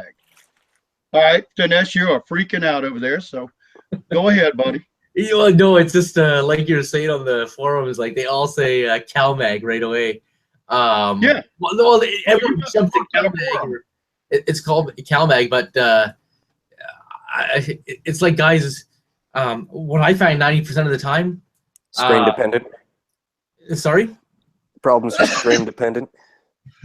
Well, not strain so much. Their root zone pH or parts per million is so far out of whack that their plants can't take anything up correctly, and they're like, so. Well, that's what you're saying. The first answer should be it's the pH, not you need CalMag. That's what you're saying, right? Well, okay, here's the test I would get guys to do, and like 99% of the time they would come back and be like, "Here's the problem," and I'm like, "Yes, I told you so." And what it is that, whether it was like mostly in soil, but even in like Rockwell cubes and certain hydro systems, like because they weren't testing their runoff enough, their runoffs were coming off at like. The pH would either drift up or drift low, and it would start locking out nutrients, and then they'd start locking out nutrients above. So then what they're doing is then now we're adding more CalMag or more nitrogen or whatnot, but we're not correcting the problem because the pH in the root ball, in the root zone, because it's off, it's just not going to pick up those nutrients in that zone. So, so what I tell guys is, if you're in soil, run through some pH water, so like 6.2, 6.5, whatever you're at, and test the parts per million and the pH, run it through your plants, collect the runoff and test it again for pH and parts per million. And 9 times out of 10, you're going to find that the pH is off or there's too much food, and that you just need to flush your plants instead of using CalMag. Well, so you just, and you kind of, you kind of just said exactly what I was getting at, because what it comes out to, what we found, like when you're dealing with hundreds and thousands of people a day on a big cannabis forum, and I was at cannabis.com in 2005 where there was 5,500 people a day. You know, that's quite a lot of questions to answer and people to keep up with. But yeah, we used to do it, and I want to clarify this. The CalMag really came into play with the Lucas method with the GH3 part, because you eliminated the grow and you only used 1 micro and 2 parts bloom instead of 1 part a piece. Whatever. If people that do 3-part understand me, but that's where it really came to fruition. Oh, you need CalMag, and you did. Then you needed CalMag if you were doing the Lucas formula 0, 1, 2. And again, that's not NPK ratio. That's 0 parts of the grow part, 1 part of the micro part, and 2 parts of the bloom part. But the bottom line is, 70 to 80% of the correct answer to problems with the plants is the pH is off. And thank you, because that's the two parts of it right there. You don't really need CalMag all the time. It's not the end all be all to make your plant. Then they really screw everything up because they listen to this guy, and now they didn't need to add CalMag. They went and bought CalMag. Now they're using it. Now they got more problems. A lot of CalMag will slam the pH up on your soil, and people don't realize that. And then again, if your pH in your soil is already out of whack, now you're adding more CalMag and just messing it up even more. Yep, and then you're gonna get iron lockout, and then you get severe iron lockout. You're gonna get calcium lockout, and it won't matter if you put more calcium on it. Yeah, and then you start getting phosphorus lockout, and then everything. Yep. So, but then this is great information for your average grower. But the other end of the problem, and this is what we never get to see enough, and this is what also frustrated me a lot, was guys were not investing in the right equipment. And so again, and this is what I try and explain to people is I worked in retail for 7 years and I saw a lot of things, and the biggest mistake is that guys were not spending money on the right equipment. Exactly. And if they did, they would have they wouldn't have as many problems, and their output would be so much better, and just better quality everything. But a combination of just better equipment and checking that runoff does wonders. Yeah, I bought a 5,000 Kelvin LED General GE at Home Depot, and do you think that's okay to grow my 12 plants in my 4x4 tent?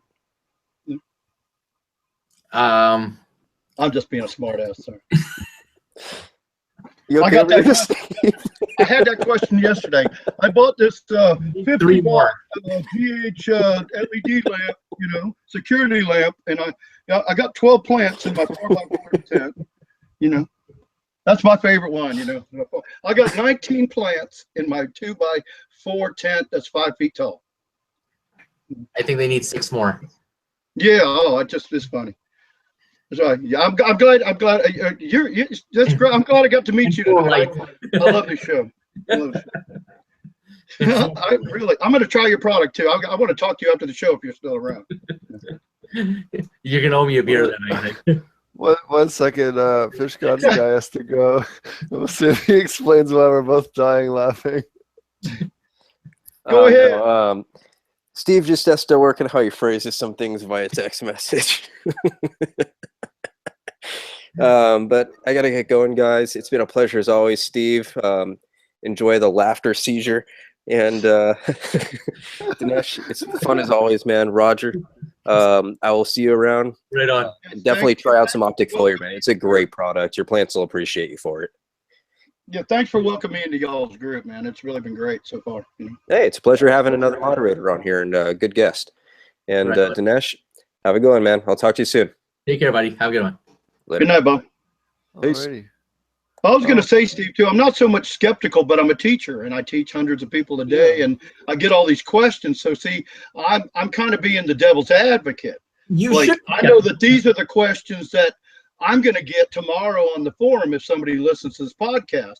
So I'm asking them now. Before some guy that don't know diddly, I'm sorry, I don't mean to insult all you newbies or new growers or aspiring expert ganja growers. But that's what I would tell new growers is get the right equipment, get the right environment. Because if you got the right environment, just remember, we're trying to take Mother Nature and put it in a box. Exactly. And if you can take Mother Nature in a box, then all these products that we're giving you work so much better. And then whatever you're growing will look so much better and smoke better. It'll all be much better. And one main, to clarify one point in that statement is that they expect to add all these fancy products and they have no lighting. And really, when it comes down to it, you're right. I preach this. You're preaching to the choir here. Environment, the humidity, everything is real important. The pH is first. And you have to have the right temperatures and humidity. And you have to have enough light because you can add 12 different things from Advanced Nutrient. Oh, I got to quit plugging Big Mike. He's rolling out of his chair by now. when you told him, oh yeah, because you got a great product over there with your overgrow. I'm sure he's rolling out of a chair if he heard this.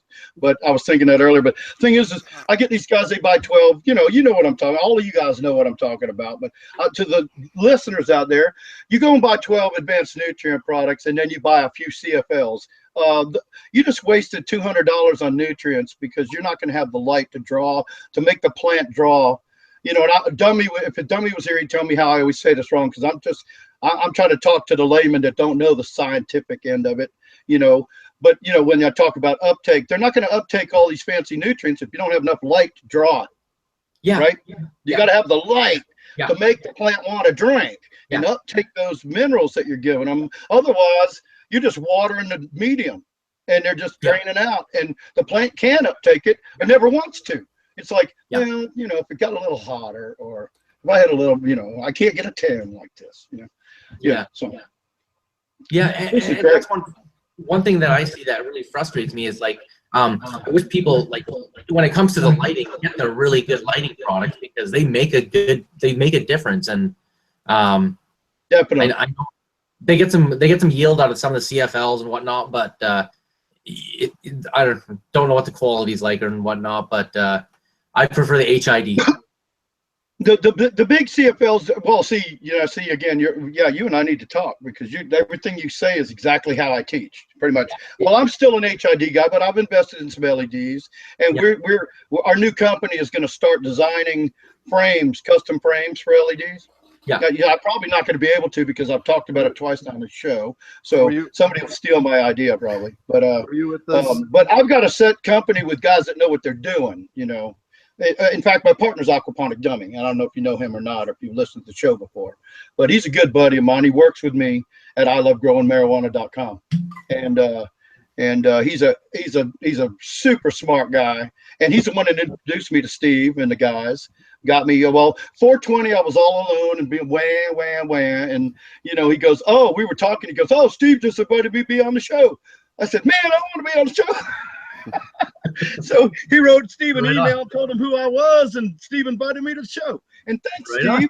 I was so happy when I got home from the store tonight, and I checked my email, and I said, oh, I just got invited to Steve's podcast. Podcast. Yeah, and Tadesh too, if you ever want to come back on the show in the future, you're always welcome. Or, you know, if you come up with something new and you want to talk about it, or have a new idea or concept, you know, always feel free to come back. I'll try to be here every Thursday, because I love it. I mean, I'm a shut-in now, basically, and I really, I mean, I don't have a lot to do. I mean, I've enjoyed this so much. I didn't even realize how, you know, because I'd have been in a shitty mood right now. I'd have been like depressed and bummed out. But I came home and I had an invitation to join the show. I'll be here whether I'm invited or not. I'll be in the chat once I realize, oh, wait a minute, it's Thursday night. You know, better turn off Grey's Anatomy and go listen to something important. I had a pretty bad night. The roommate's dog got into my chickens and killed 2 of them, so I was pretty pissed off before the show. I've been right there with you. But that's all right. I mean, it happens. I'll get more chickens. It just is upsetting. Oh, dogs are dogs sometimes. You got. Yeah, it's an older dog, and scolded it, put it in a room. Where's everybody at tonight, Steve? I don't know. Normally we have 4 or 5 co-hosts, and I thought Dummy was going to be here tonight, man, because he said that you. Marty's. Actually, you know, we talk. Oh, I'm sorry. Let me let you talk. You are sure. Marty's doing. His wife is going to have a child any day now, so yeah, he's a little less able to join us on a short notice. Hey, well, that's family first, right? You know what's gonna happen. We're gonna make it like 3 hours into that class next weekend, and then she's gonna have the kid, and he's gonna have to go. I know it. I'm gonna call it right now. You gonna have a class next Thursday? Yeah, we're gonna have an online class next Thursday. No, I'm sorry, not next Thursday. Next Saturday and Sunday, we're gonna be doing. Marty and I are gonna be doing an online class. Where we're gonna be teaching aquaponic cannabis growing. So, Dinesh, do you want to? We'll kind of wrap up at least your segment. Do you want to tell people how to find you and how to find your products? Yeah, you can check us out at opticfoliar.com. Or opticfoliar.ca, because we're in Canada. It doesn't matter. You can click on anyone, .com or .ca. We're on Facebook, and you can always email any questions to me at sales@opticfoliar.com. And we also got some videos on YouTube, so you can just search YouTube Optic Foliar, and our channel should come up. And we got animated videos on all of our products that help explain them a bit more what they do.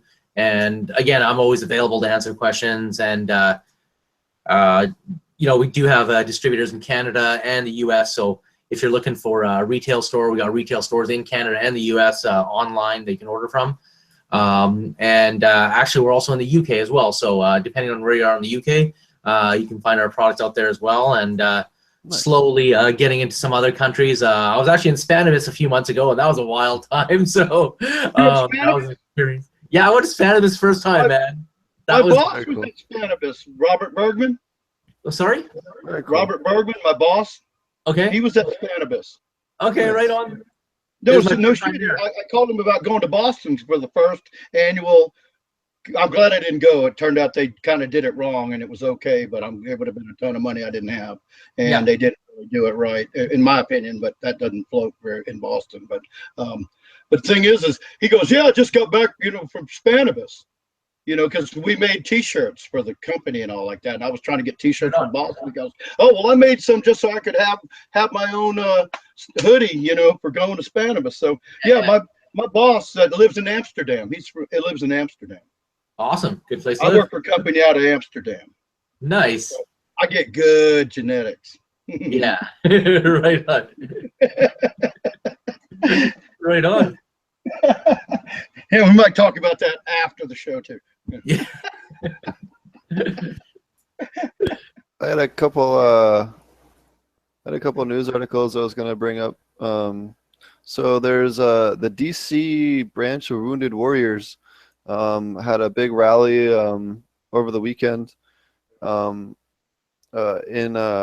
Washington D.C. With the Wounded Warriors, along with a couple of cannabis groups, to help veterans get cannabis for PTSD and to help get off of opioids and other psychotropic drugs, which was super cool. It's nice to see that Wounded Warriors is working with the veterans groups out there, and you know, they're you know, those of you who don't know, there's Weed for Warriors and Grow for Vets are two really big veterans organizations that are out there. I don't know, are you involved with any others, Roger, or are those the two that you're familiar with? Well, I know those, but I'd like you to post them for everybody if you can post them on there on YouTube. For everybody, I'll just put to have the link. I'll put a link to them in the description. Well, I'm a fan of Wounded Warriors, and I'd like to be involved. But actually, no, I'm actually starting my own thing, and I don't have a name for it because I wasn't thinking about making it anything other than, you know, I don't know. I guess you call it a philanthropic thing, but to me, it's just a heartfelt, kindred soul. I've got a lot of friends. I lost a friend the first week of the war when it started back, the second war in Iraq. And he was in Nasiriyah, and I lost him. And I think I told you all last week or the week before, you know, a while back, that, you know, it was just his 13th anniversary of being killed, you know, for us. And but a few of the guys in the forum that are working with our new live chat support system and our that I've been training, they are wounded, they're disabled veterans. So we're just going to have our own area. I'm going to donate on our chat. Where like we're going to do live support where you pay chat, like pay for support, and then instead of waiting, we're actually building it done. We almost got it done, but we got a hiccup, and we got a logistical problem. But once we get it done, we're going to start working with people where we charge a moderate price where you can have real time. Like you could sit here and talk with us right now and we'll answer those problems. Like we were just, and everybody I've asked, would you, that like my caliber or people even smarter than me, I said, if you could talk to them and get 10 minutes of their time for $10, would you do it? And nobody even hesitated. It was yes. The only person that didn't say yes right away was a disabled veteran out in, I think he's in Oklahoma. And he said, I just don't have the money. My disability, I don't think I could pay $10. So I said, okay. I said, you know what? And that's the night I said, you know what? I will give you a department in our chat for free. So whenever you're not actually working to make, to support like a cannabis or vegetable growing, and we're also going to have basic computer skills, because I found all these people I'm teaching, they don't know how to copy and paste. I mean, I'm literally teaching 50 and 60-year-olds, and it's really incredible because they're so much cooler to work with than 21-year-old punks. Sorry for all you 21-year-olds that love us out there, but there's a lot of punks out there. It's not you, but but the thing is, I'm teaching older. I mean, I'm so proud of this. The people that I'm teaching now, the company we've got is so awesome, and but so that's what I'm doing. We're talking. It's not really. I don't want to say my name anymore because we're not ready, and I don't want people. We've already hit 600 and 700 views last week. Partially because of Aquaponic Dummy, and I really didn't want 700 people to look at it yet. But I'm happy I had 700 views, on my website last week. So, that's something. And we sold some of Robert's nutrients too, So right I just came here to I like to challenge the guests because I feel like it is really helpful to the listeners because they're going, what did he say? And then I say, what I got out of this is, the pH about the water or the CalMac, that's what I try to do. And that's what's so much fun. You allow me to do it and everybody's laughing. So, that's why I appreciate customers like you because I want people to challenge me on it.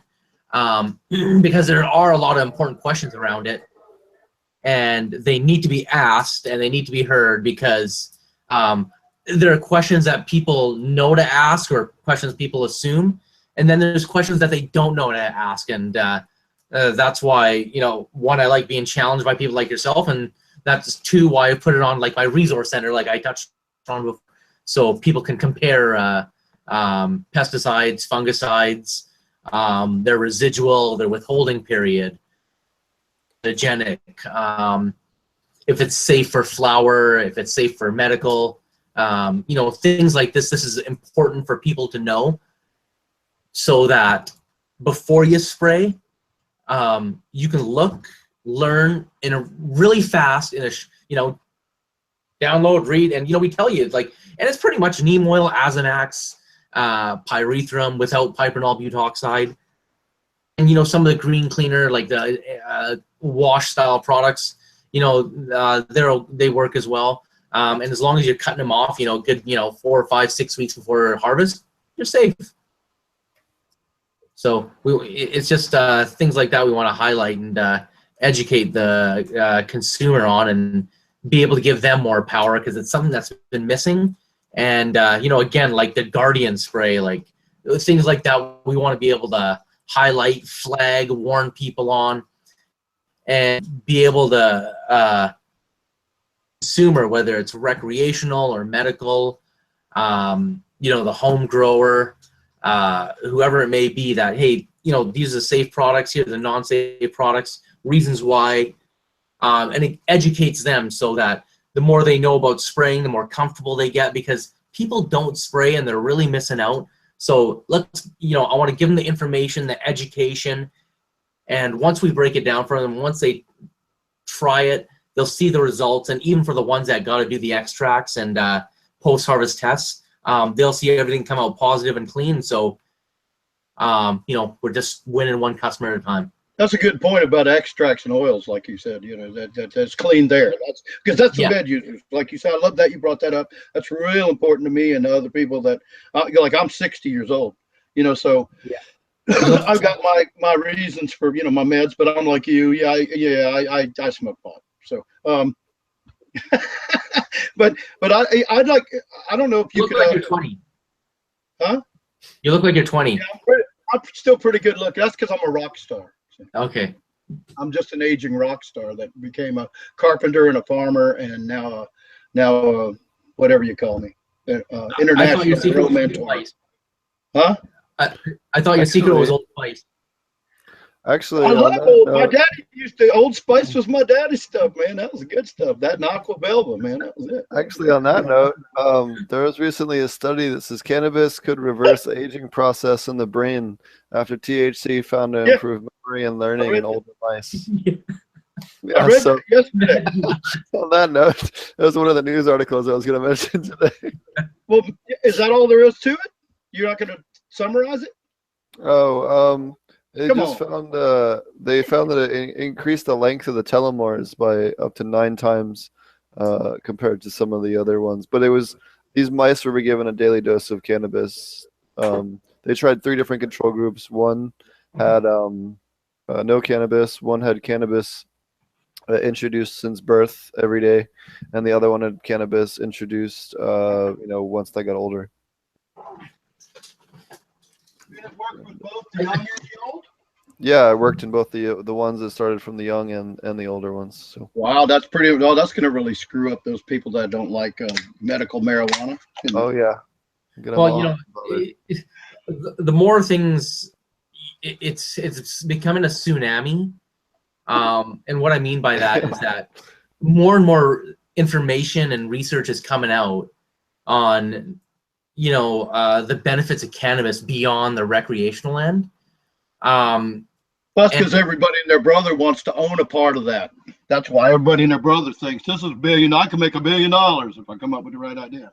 Yeah, well, the information's coming out and the different benefits. So, one of the benefits I enjoy once in a while is, if you ever wake up with a hangover, hit that bong, and 20 minutes later you're fine. Because I've done it the old way where you don't do anything, and 8 hours later you're not feeling any better. But I have a few rips of that bong, and man, I am good to go, and I can eat, go out, have fun.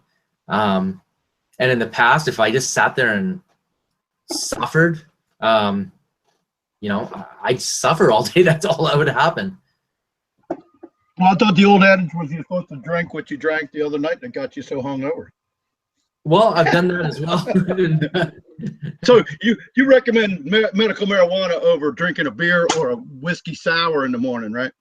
Well, I'll have whiskey sour as well, but the medical marijuana will help out a bit more. Well, I try to always classify it as medical marijuana. A lot. Because I just find, I've been doing that for a long time. It was just my moniker thing. Like whenever I talk about it, I don't go, when I teach somebody how to grow pot, I go when I teach somebody how to grow medical marijuana, because it's the activist side of me. I've been trying to promote this for, over a decade.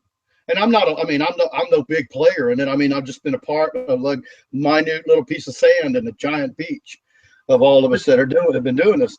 But I that's how I've done it. I've looked at it from that viewpoint. Like, I'm not teaching you how to grow pot. Like I said earlier in the show, I teach stoners indirectly. I don't concentrate on them because they're generally rude and feel entitled because they're young and dumb, and we all been there. But I concentrate more on the people that need my help, that respect the help, and that are willing to learn. And I'm not going to go into the negative stuff too much about it for them, but we do run into people that they come there to learn, right? And then you tell them something, and then they tell you you're wrong. It'd like be me asking Steve something about aquaponics, and then say you're full of shit. I don't believe that. If Steve tells me something about aquaponics, I'm pretty much gonna believe it. Just like if fish guns guy uses your product to overgrow, that's good enough for me. And Steve said he used it back in the day, so it's not a new product either. And that's important for the listeners to know. This isn't a new, just fly by night, Johnny come lately product. This has been around a little while. How many years? He's sponsored. You've been sponsoring the DGC since pretty much as long as they've been taking sponsors, as far as I can remember. I know I was one of the first guests they had on the show. Yeah, right on. Yeah, no, I've known those guys a few years, but I've been in the industry since I was I started smoking at a young age, but I got my first real job in a hydro shop when I was 19 years old. So 18 and a half, 19. So I worked there for 6-7 years, and then worked in different wholesale manufacturing. So understanding industry is really big, and understanding the customer. And like you said, there's different categories. There's the ones that are there to learn and take in and appreciate your advice, and there's another category that wants to walk over retailers in a way and really push them over and demand a lot. And it's really tough because working retail and helping out growers, there's some patience involved, and it's got to be on both ends of the conversation, because it takes a lot of time and questions on our end to help you.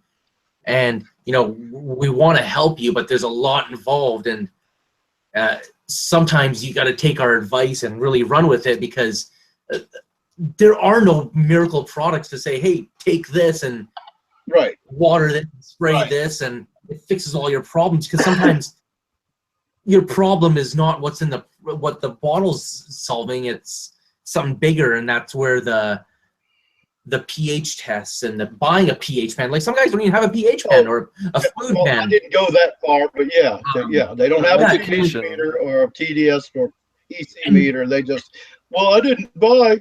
I don't understand why people buy $119 worth of seeds and then plant them and then get on the forum and go, I started these seeds. What do I need to grow them? And I'm like, well, you just wasted $120 because you're too late. You already needed to know what you need. You already needed what you need. 16, I went to my first hydro shop and I bought a light kit. That's it. And so I made the mistakes that a lot of people make. So I went and bought a light kit, put it in the closet with a plant. And then, a week later I had bugs, and it's like, oh, what's wrong? And because no one ever told me, it's like, hey, you need ventilation, you need air, you need to control the temperature, you need some better conditions. And I just had a light, like, hey, I need a light. That's all I need. How would you like to be locked in a closet with a 600-watt HID? Right. And a transformer back in the day. When I first grew, we had to hide our plants really well because we lived in a pretty high population area. So what we do is, we were all pretty good at climbing trees, so we'd climb up to the tops of the trees and find a good notch. You did not. You did that too? And we put our plants up in there, and then when we walk home from school, we grab a couple of bottles of water and we climb up and we'd water the plants or add the nutrients that we thought we needed, and we'd do them all like a treetop, and we'd make sure no one saw us climb up there. But that was the only way we could grow, because there's too many. When you grow up near Philly, there's too many people. Well, allegedly. Were you on Cannabis.com ever and posted that? Because I've read that before back in the day when I believe it was Cannabis.com. I might have. I used to frequent Cannabis.com a lot. Up there, huh? I used to go on that forum a lot. In fact, it's funny you mentioned that. It was just somebody asking me on one of the Facebook groups that I go on sometimes, and they were asking what's the first mention of dual root zone, and the first one I could find was in 1996, I think it was, and it was because Cannabis.com or Cannabis.net was pretty much like the first grow forum that existed, but it's been around for a long time.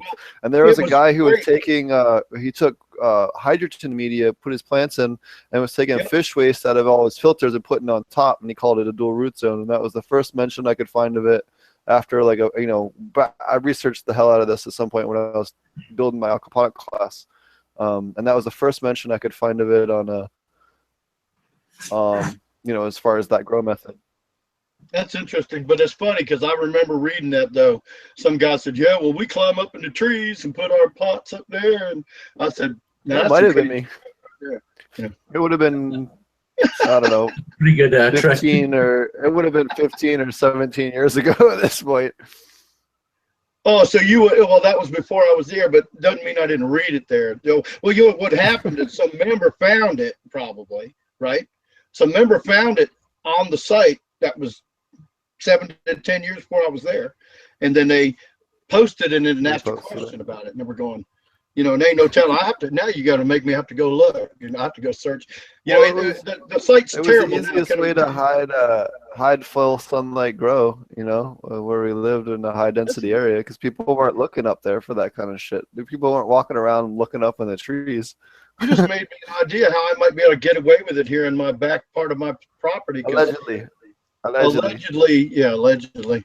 How it might work, because for people because you could actually, if you had your own property, and you're talking about walking down the street and picking out a forest, but if you had your own property, you could build a little stand up there, because what I'm worried about the people is that might walk through the back of my woods because we've got other people in adjoining woods.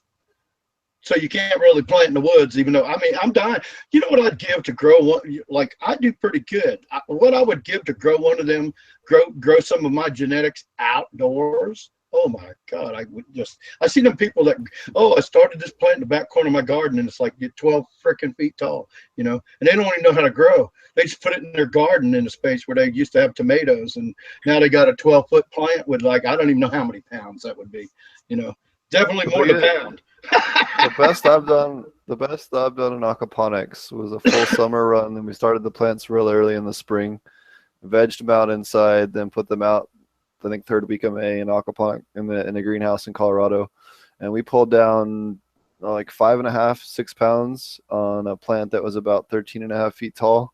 So that's what about 9 feet wide. Plant that looks good is about 5 to 6 pounds. Yep.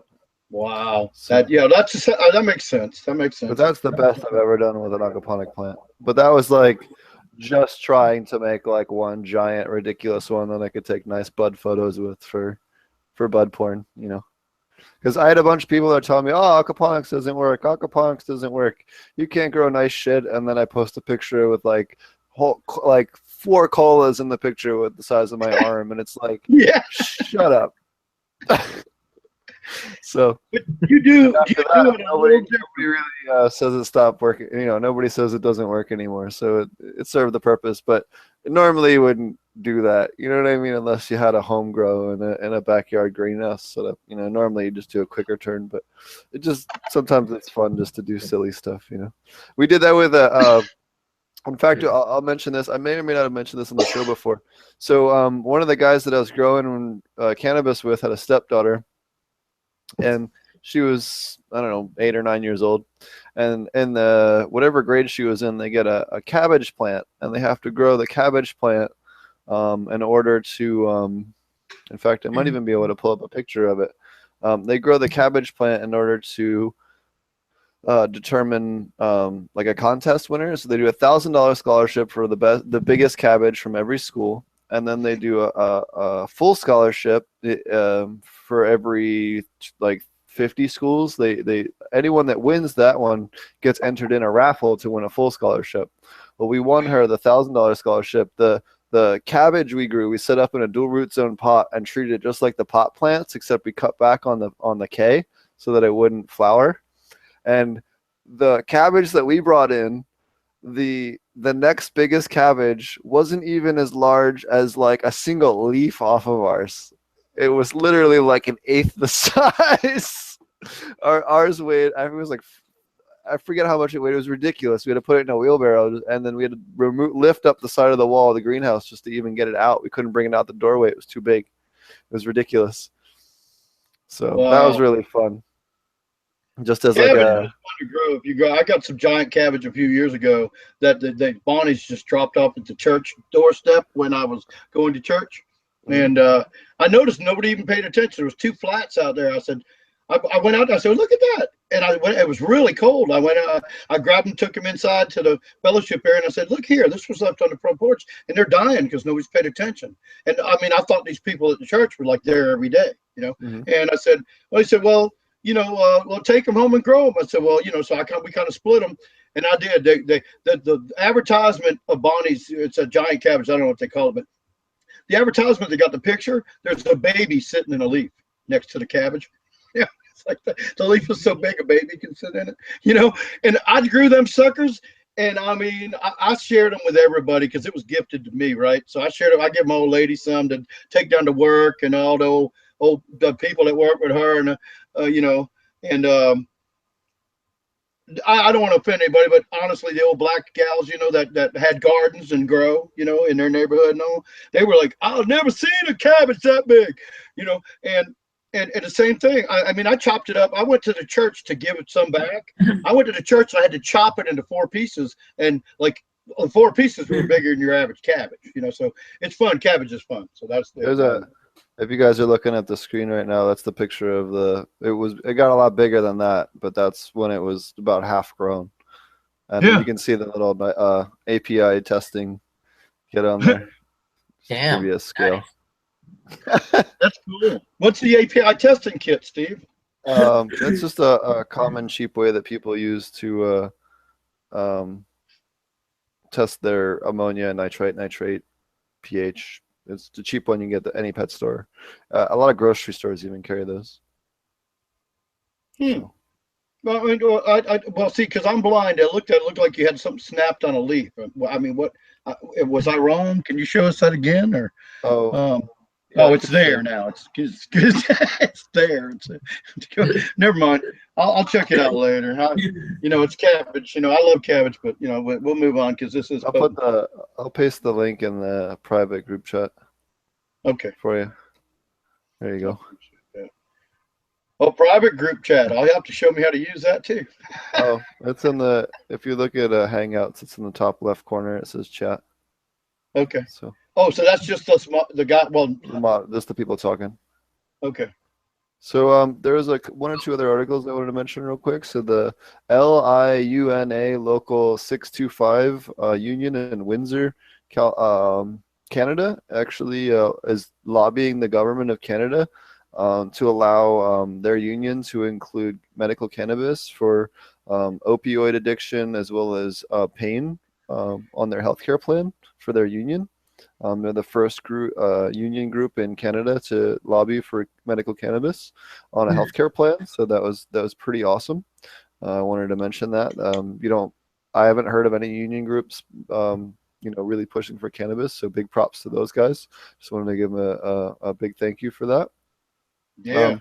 And then Vermont looks like they're going to be the first state to pass recreational cannabis based on a vote through their Senate and House.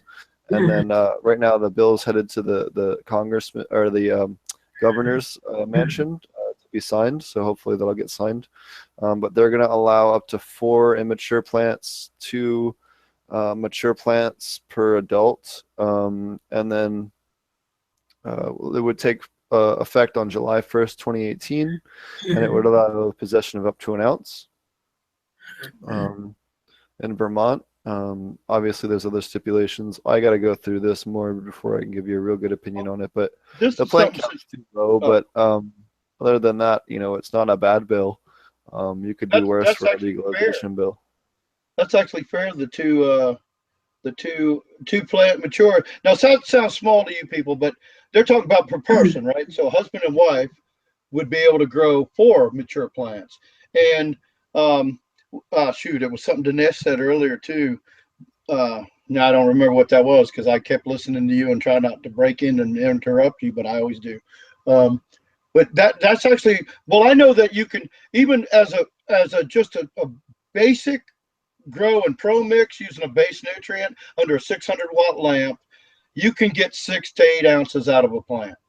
And that's like the simplest grow and add nothing else. Just keeping the pH correct, keeping the temperature and humidity correct, and growing in a 5-gallon cloth pot, going from Rockwell cube to 1-gallon pot, and during the first half of veg. And I always veg 2 months. I'm an old school, like you were talking about the cell. I love that too. Information. I love the show.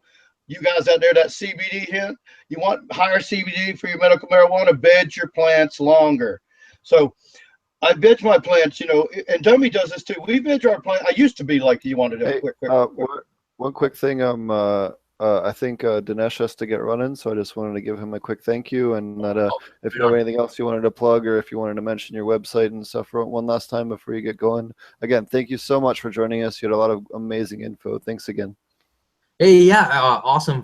Thanks for having me on again, and really appreciate being on and getting all your guys' questions. Feel free to get a hold of us at sales@opticfoliar.com, and our website's our website is opticfoliar.com or opticfoliar.ca. Wonderful, thank you, buddy. Well, it was great to meet you, my friend. Right on. Take care. Bye, buddy. New friends. Yes, I'll be contacting you real soon. Yeah, right on. Look forward to chatting with you. I want to talk to you privately. Yeah, I'd like to talk to you. Yeah, definitely, absolutely. Wonderful. Thanks. Right on. Take care. Take care. Cheers. Have a good night, guys. Alrighty. Go ahead, Roger. Sorry, I didn't mean to interrupt you. He just said he had to go real quick. No. He just privately said he had to run. I'd love for you to keep going. Where was I? I just wanted to let him bow out. You were talking about shit, I had a brain fart. I can rewind my video real quick and find out. Sorry, guys. This is you can consider this a stoner moment, and there's nothing that I mentioned stoners. I don't teach. I teach a lot of stoners, but I just don't like asshole stoners. I like Marijuana easygoing affects the people that want to memory. learn. I want. Oh, and you know what? I'm not pissed off at you after I have a bowl either. So what? You're rewinding. Should I let you listen? You got your little headphone. No, you're fine. I lost my train of thought too. It doesn't. Oh, you know what it was? It's screwed up. I've had it set on just my camera, unfortunately. Hold on, I gotta. So, well, at least the show's still Anyways, there, right? no, Does that the mean the whole show's still show's there. going It except for was you? focused on me. Normally, it switches between who's talking. So, Oh, but yeah, you yeah. were talking about I don't know. I lost my train of thought. Oh, well, we could tell We're it. You know smoking what? hash tonight. Yeah. Oh, that's nice. That's nice. One of these days I'll get into it. Well, you were talking about something. Well, let's change the subject. And since who is it? Just you and me? Huh? Yep. Well, you were talking about the oils or the what do you go like you were saying last time. Oh, I'm going to go do this. I think we're talking about. I think you were talking about oils or something. You were going to compress or. Well, a friend of mine came to me. Well, I went to see him a few months ago, and he said, "Yeah, man, this got this new thing we saw on YouTube where you take a hair straightening iron, and you Yeah. take Oh, rosin. huh? Rosin. Rosin. I think you said that's what you were going to try. You were going to try some rosin last time, but I was wondering Yeah. if I didn't want to bring it up because you were trying to go. So what No. I'm It's asking, totally fine. I'm not in if a it's rush. I all just right, wanted him to go. is that what I you? didn't want him to go. He had to No, I meant go, and I wanted to like. last show or whatever. Last show, we were talking, and you said I'm gonna. I think you said I'm gonna go do some resin, and I was Yeah. going. Isn't that where you press it between the hair thing? So Or how do you? that's the cheesy home way to do it. I have a really How nice wasteful? rosin press that I've done.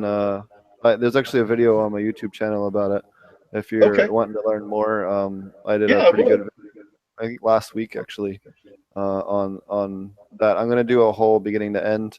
If anyone's really looking to learn how to make a bunch of different kinds of hash and edibles, we will be doing a class next weekend. I'll plug it for the third time. That next weekend is you can get to the link in the description in the channel here, and we'll be doing a live hash making and aquaponic cannabis growing and stuff like that. Is that free Next for weekend. everybody?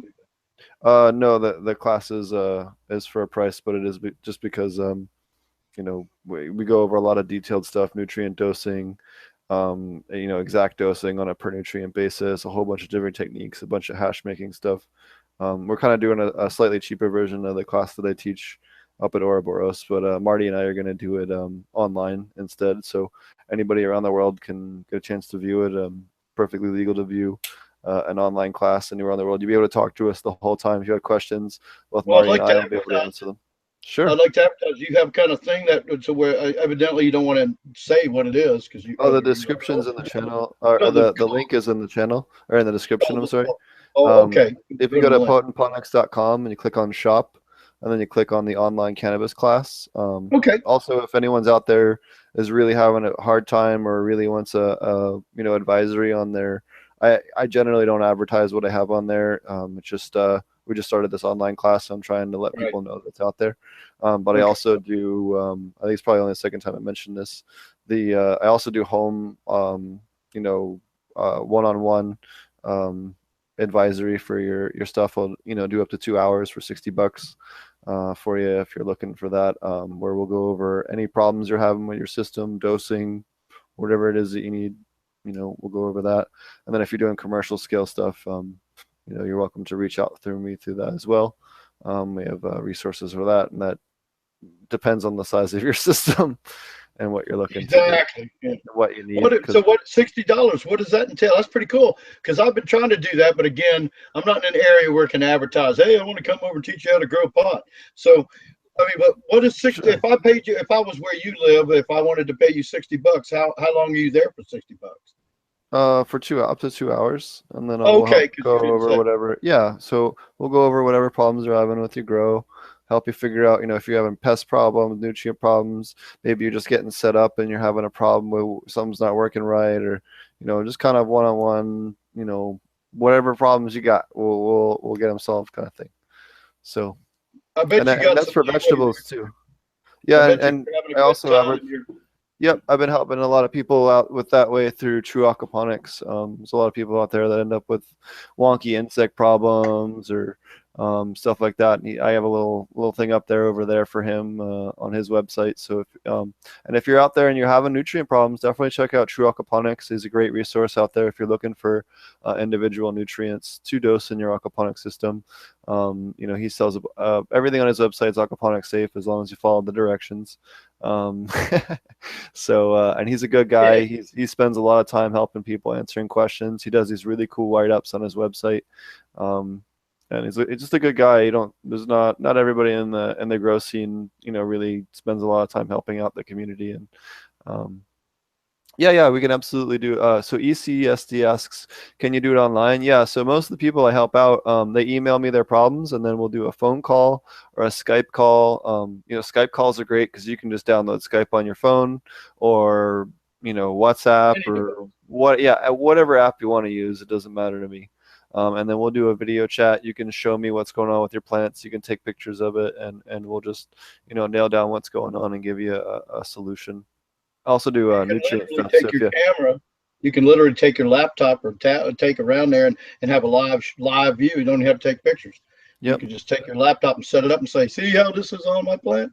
Skype's awesome. Yeah, we use it a lot. The other thing that I'm about to add to the site that I haven't had a chance to talk to, but since we brought up my website anyway, that I'll mention is I'll be starting next month.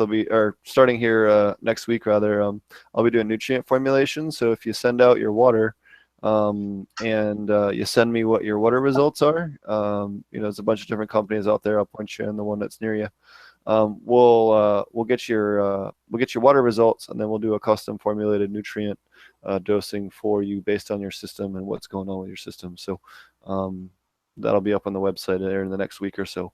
And that'll be helping people out so that they know, what's going on based on their system. And, if you're stuck or having problems, you'll have something that's catered to your system, not just blindly dosing into the wind. You'll know exactly what's going on, and then we can dose based on that. So that'll help a lot of people that are having, really weird problems with their chemistry, things like that. There isn't really anybody out there doing that for aquaponics right now. And, it's kind of a service that's needed that I'm already doing for commercial customers and want to start doing for home customers as well. That's a great, I can't believe how we're all on the same page. We're all grasping at the same straws, so to speak. Yep. I have a bigger project that'll encompass that here soon when I'm able to talk about it more. But we're going to simplify that whole process and make a nice little, make that whole process nice and easy for people. I just can't get into that further, but for the time being, we'll just do, based on your test results, I'll fix your water for you. So, I wasn't even going to mention that yet today, but since you brought it up, we'll get into it. The last article. Can I send you my water? Sure. Just for hydroponics, and you tell me what minerals is this for shits and giggles? Yeah. The hydro stuff's much easier than the AP stuff. The AP stuff is. But I got this great well water. I'd like to know exactly what's in it and what Sure. So I already know pretty much to an extent, but I've never had to have it tested because I was recommended to me which I know this is wrong, but it was recommended to me to try it because it was well water in a very fertile area, and we drink it. There's nothing, and there's that absolutely. I know there's nothing wrong with it, or else the county wouldn't allow you to have a well and drink it. But it's that's not entirely I'd be true. real curious to find out exactly what's in it. Yeah, well, that's something that anyone out there that doesn't know, go get a agricultural or mining water test on your tap water, and occasionally have one done on your system water. Generally, they run between $40 and $60. I know ABC Organics, I think, does it for $100. There's a couple of different companies out there. I know CSU does it for, I think, $50 a sample or $40 a sample. There's a bunch. Usually you can go to the agricultural department of your local university and they'll have a water sampling That's what I was going to say. price or something like that. That's generally the easiest solution for you. But based on that, you can adjust your system much more accurately, especially if you're going to do supplements and you're running longer term, large systems. It makes it much easier than $50 rather than once a month or something like that. It makes it much easier to dial your system in. That's great. Yeah, you finally hit on it. I was waiting. You said that your local university, your county, call your county and find out who your county agent is, the agriculture, the guy that goes to the farms and helps the farmers. That's the guy that can give you the place to go in your area or the place in the state, or in some, I don't know, God forbid, in some regions, that where they don't. But I'm pretty sure, like Steve said, every state has it. So go to your county, call your county, and say, I need to get a hold of my county agent, because I need a water test, and they might even be able to tell you at the county, at the office. So call your local county, because they're going to be the most knowledgeable about the water in your area. And that's real important too, because not only can you find out where to get the test, you can get ideas from the guy. If he's a good agent and knows what he's talking about, he will say, well, generally in your area, this is what's in the water. And that will be a big help too. And that'll get you started, because now you can go, really? Well, I have to kind of maybe believe in this county agent. So I will buy this. And then you get your water sample back and it confirms what the county agent told you. And now you're a step ahead. Yep. The last article I wanted to mention is it looks like Delaware is going to be shortly behind Vermont, and getting closer. Legalization. They think they have the number of legislators to get it passed. The problem with Delaware is that the governor really doesn't. He says there needs to be more studies on it, which is bullshit. But you can't read the U.S. government. We'll see what happens. Right? We'll see what happens if they force it, because if they force it, especially if they can get 2/3 majority, they could just get past a veto. So we'll see what happens. I'm also curious because Delaware traditionally doesn't have a sales tax. So what if they're, how are they going to handle taxation? It would be a much more different outcome for taxation potentially than a lot of the other states. I'm kind of curious to see what their tax rates would be for cannabis when they don't have a tax rate on alcohol. They don't have a tax rate on jewelry. They don't have a tax rate on most of your sales. They don't have a sales tax. So, do they have a tax stamp for marijuana? I'm not sure. Have to look at normal.org, everybody. Alrighty. I think that was all the articles or all the stuff I had for this week. Marty had some stuff come up and wasn't able to join us today, so he's having a baby. Yeah, I appreciate everyone for joining us. Anyone else have any other questions before we wrap things up in chat here? And then be sure to check Marty out at AP Meds on YouTube. Fish Ganja Guy, which is Fish Ganja Guy on YouTube. Trying to think. Aquaponic Dummy, which is Aquaponic Dummy on YouTube. I think that's everybody that's. Brian Grow. He wasn't able to join us tonight either. I apologize. I don't remember his YouTube channel. I'll have to paste that into the description as well. And then thanks again to Optic Foliar for joining us today. Thanks again for True Aquaponics for, continuing to support the show.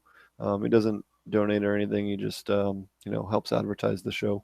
So thanks for him for that. And hey, Old Fart Grows is joining us. What's up, buddy? Haven't seen you in a while. You have to hit me up, man. We need to get you back on the show. I also moved closer to town, so I'm much closer than I was living before. So I'll have to come see you soon. He's got a really cool channel. For those of you guys who haven't seen him, definitely go out there and check out Old Fart Grows on YouTube. He's got one of the coolest grow rooms I think I've ever seen. One of the most high-tech grow rooms. I don't know. It's really cool. He can move the grow beds, but just by pulling a cord in the room, and it's super neat. So definitely Hello, check. old fart.